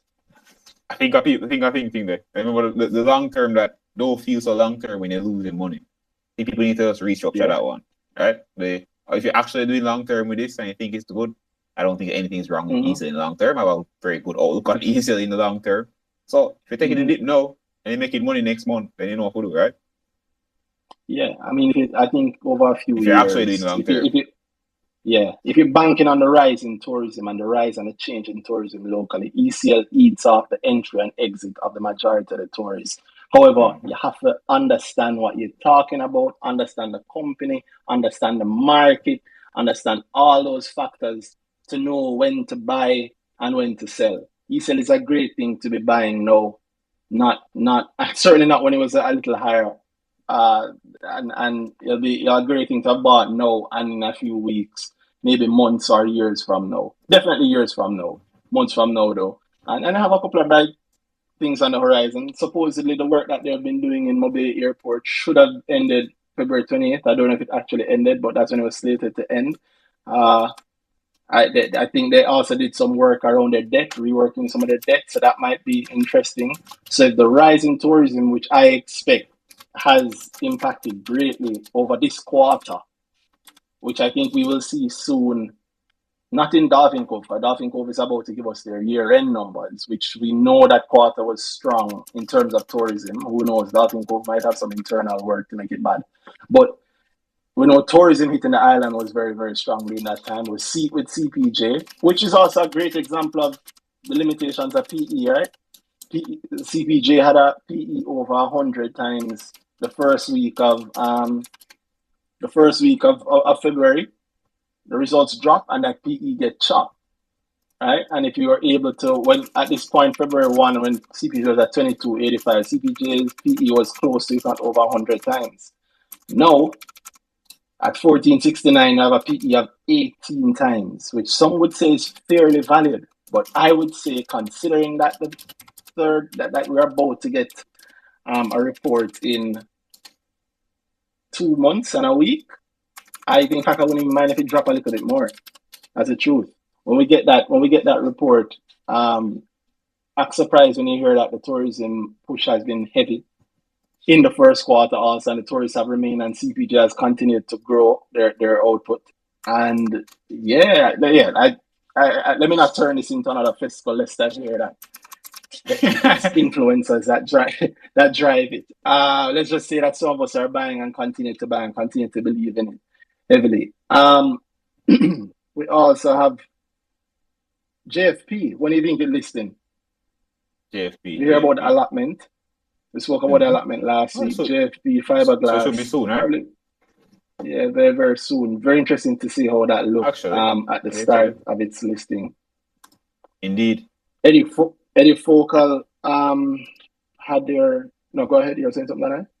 Oh, no, I was checking the prospectus to see if we're in line, which I suspect we are.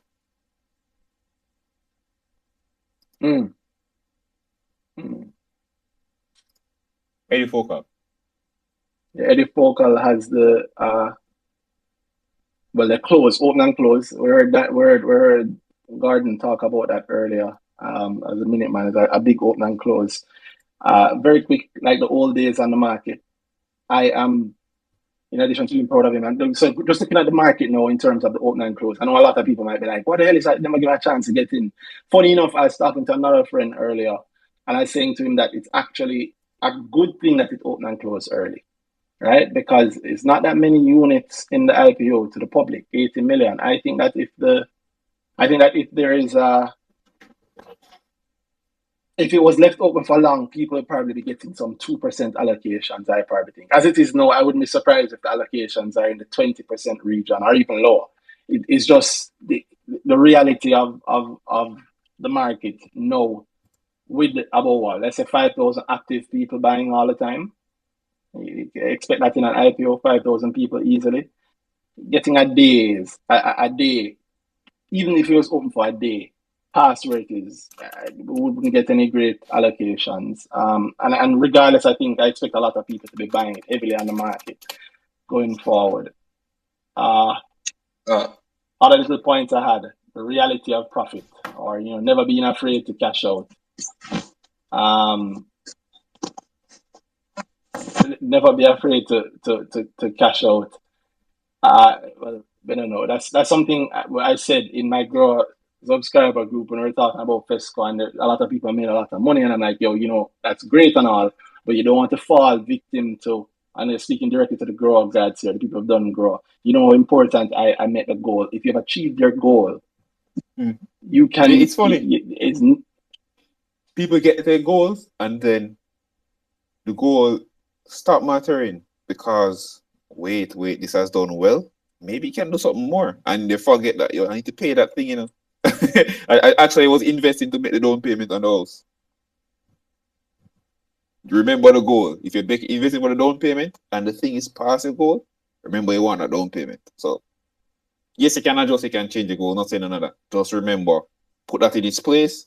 If you need that down payment and you have whatever you reach what you need the actual money for, you have the money in your hand, there's nothing wrong. There's no shame in saying, I am leaving early, quote unquote. If you go and see Fesco at $10 after you sold at $8, but your down payment that you were investing for is made, you are fine. You don't come in there, don't bragging rights to get by this man, say, yo, you should have stayed. Cool, but our house. Right? You're investing for you're investing for. The you selling, if anything, is worse it's only a problem for the people that holding afterwards. So if I'm there waiting for it to go to 10 and you saying at 8, and me about a heart attack come and say, oh, I'm really gonna sell at 8, right? But the truth is that person meet them goal. People have different reasons for being in the market. So me said whether you that they sell at 8, don't stock at 10. No, that person does buy the house. Right? The person is fine. They reach them goal. Yeah. Yeah. And it's on the flip side the same thing. Who the hell could be buying it at 8 and 9? Maybe somebody whose average price is 2. Or maybe somebody whose average price is 1. Yeah, the market becomes a whole lot simpler when you stop thinking that the other person on the other side of the trade is stupid. Right? Even think that I could have no average price down there. I could have been my first buy. As long as I expect to make gain on that price, that's enough for me. Right? People buying, they expect the stock to do better at some level. Buy higher and sell higher. Buy high. Yeah, that's a funny one. Buy higher and sell higher. That is very funny. Yeah, that's very funny. You soon hear that taught at a class. Not mine, but you soon hear it taught at a class. All right. If anybody have any last things, if you want to send out speaker requests, we'll get into them and then we'll call times. If you definitely wanted to ask something or make a point, now is the time to send a speaking request. To myself or Danhai. We're saying it earlier when Malik was speaking. I'll just say it again, that nothing that's said here should be taken as investment advice. We're not investment advisors, nor do we claim to be. You should speak to a licensed investment advisor like Danhai whenever you are looking to actually buy or sell anything on the equities market. And what he says tonight is not investment advice. I'm just talking to me in the way that we talk every week. All right, cannot make that any clearer. If you have a point though, send the speaking request. Anything you wanted to ask about, anything you want to learn about, now is the time to send the speaking request, and we will get into it. In the meantime, yes, Malik, I see you have your hand up. What's up? Yeah, guys, just to say a point. I see Gordon Swaby in the group, in the space. I just want to big up Gordon and say that the company Edifocal, I think it's very good and it's gonna help a lot with the educational situation that Jamaica faces. So that's all. I like the idea of the company, and it's kind of the first tech company on the market so far. So yeah, man, you're bringing a lot of welfare to the country by doing this. Yeah, big up. First tech company. Funny enough, the JC is a tech company, but they don't know it yet. So yeah, big up Swaby for that. Like I said, if anybody has a point, a question, a request, you want to send it now, and we'll talk about it. If you think something we've said is off, if you think something we've said is on, if you want to ask about a stock or something, you definitely want to do it now. And it's okay also if you don't, because I have no problem ending this at 12. Ending this one at 12 at midnight, which it is now. All right. So hope you guys enjoyed the space. hope you enjoyed the space. Hope it was good for you. Hope you guys had fun. Hope you enjoyed the excitement, and more importantly, I hope you learned something. Randy, that's Danhai. I do grow, which is the thing you see on screen. I do advice. And he does advice. And if you just I should actually just answer this right now, because everybody asking when may open it. Yeah, so I'm trying to open May pretty soon, but things will be different going forward, people. I'm going to be opening booking in phases. Specifically the combat boy. What happened the last time? People have them follow up due, and then can't them follow up because too much new people book out the month that they're supposed to follow up in. So going forward, I'm going to implement where follow-ups will be able to book. I don't follow-ups will book it out, so it should be fine. If that's the case, then I don't have space, right? It just don't make sense. The business will have to change for certain things to accommodate new people. Sure. But for right now, follow the book before, and then I'll put a schedule out for actual when the opening is for the newer people coming on and they want to book a space on the market in the calendar. So should be opening soon, trying for this week for the follow-ups, and then beyond that, then the new people will be the newer clients will be able to book when they can, and I'll announce that and everything. I'll put a proper schedule out for everything, so you'll know if you're looking for when May book out, then May book out. June, then you'll be able to see when June should be open for you. If you're a follow-up, you know when. If you are a new person, the schedule will be there on the site for when booking is open for whatever period of time. Yeah.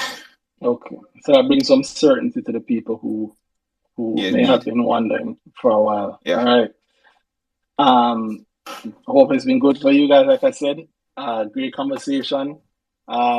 Wade, I see some messages said that you delete your account already, brother. Which you kept it on. It'd be good to have a conversation. I like the conversation. Yes, I hear. It's almost like him come on just to talk to leave, but I'm sure we'll cross paths. Indeed. Jamaica small. Yeah. So it's funny. I don't know if Wade knows that we're similarly invested. Yeah. Well, he might be surprised. Yeah. Well, having said all of that, thank you guys very much. Thank you, Danhai, of course, for doing this. Thank you for everybody who joined us.